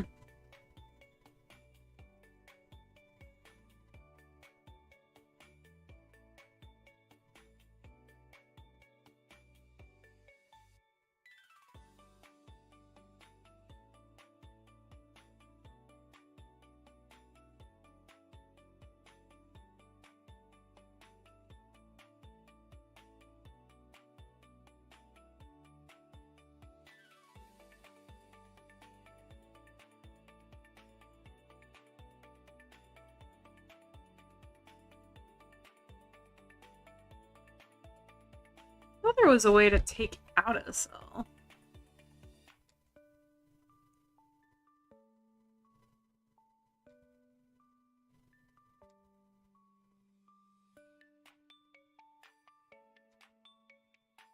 There we go.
I'm trying to free-handedly rotate this little fishbowl.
But yeah, I was wondering why it looks wrong, and I was like, oh yeah, in the tutorial they said these smear frames only last for like 1 to 3 frames?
I like how it looks like a weird like, ghost creature.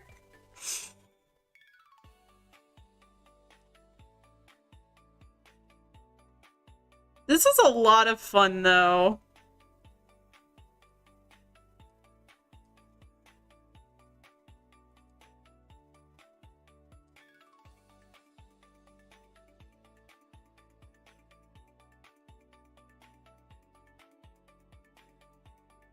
One thing I loved in the early days of streaming was people would pause Disney movies at like really weird times, and you would see all these like really cool smear frames and like fun little like stuff.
It's like he's a little ghost fish.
Okay, so if I take off the guides, what do we have?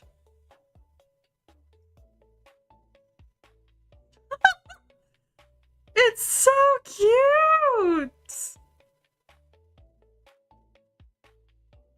It's just like, oh, hi. Goodbye. Later, bro.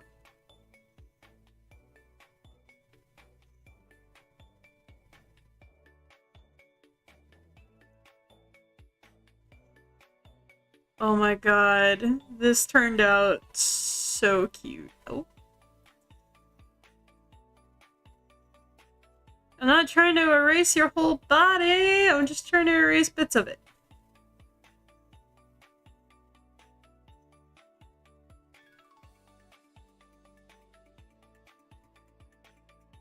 See, again, I love when I do cool shit like this. Alright.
Oh my god, it's so cute! I love him. I love him so much.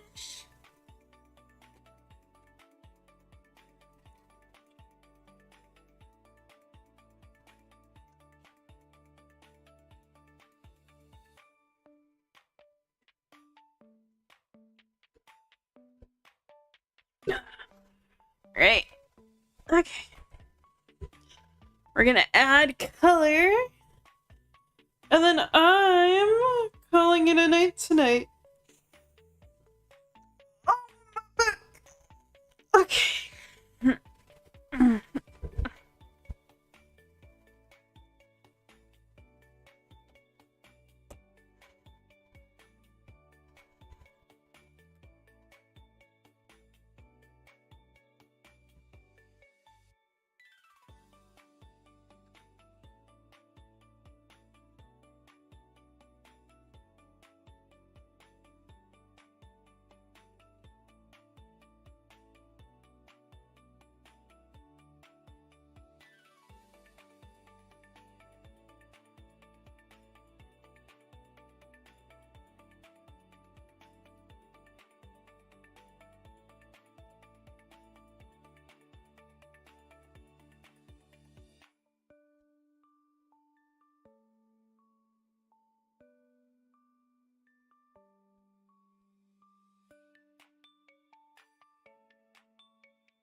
worry about coloring the body and the eyes for this. And I'm not gonna do it like super detailed.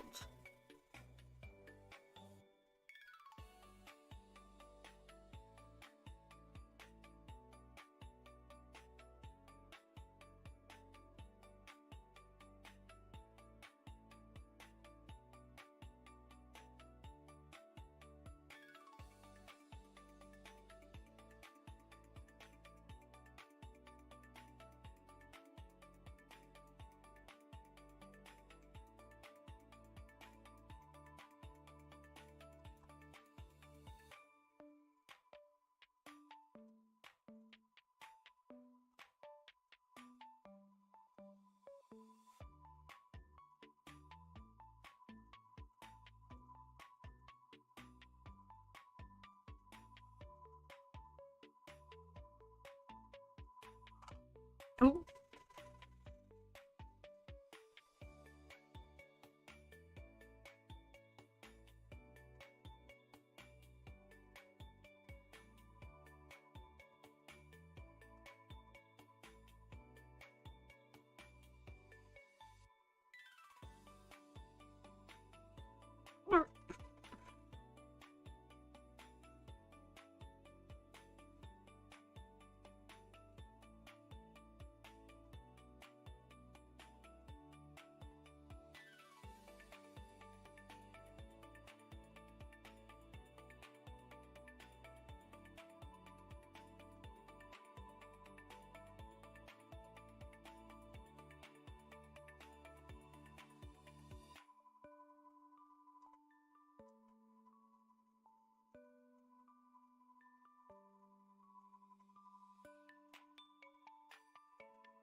Add more speed! I just love how chaotic this looks.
Actually, we'll do them a bit brighter.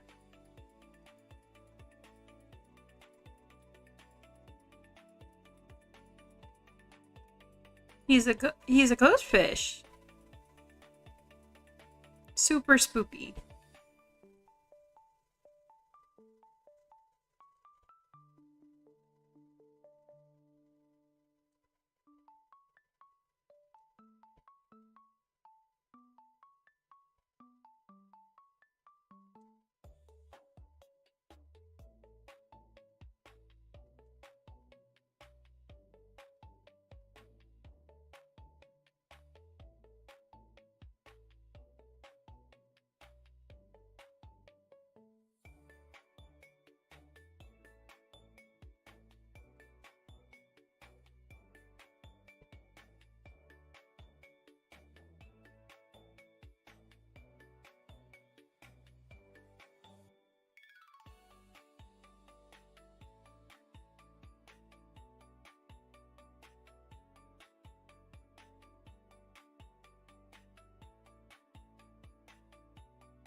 Okay.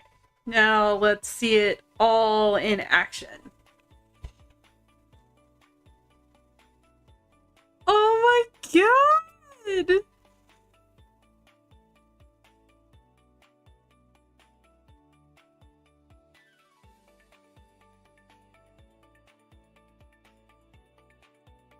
It's so cute! Oh, I love it! I love it so much!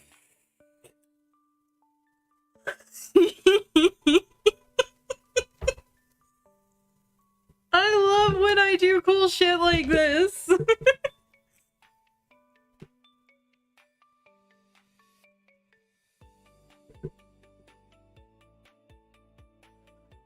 Oh my god. It's so adorable. Alright, everybody, that's gonna be it for me. I can't stop watching it. It's so cute. Let me pull out my tablet.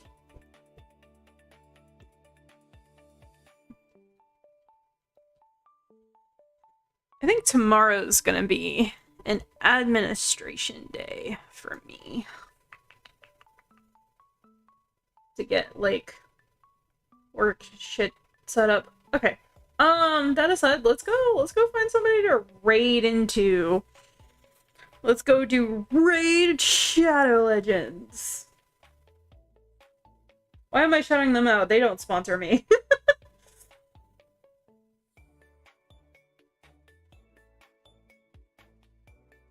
You know what? Let's go say hi to Samhain. It's been forever since we've raided into Samhain.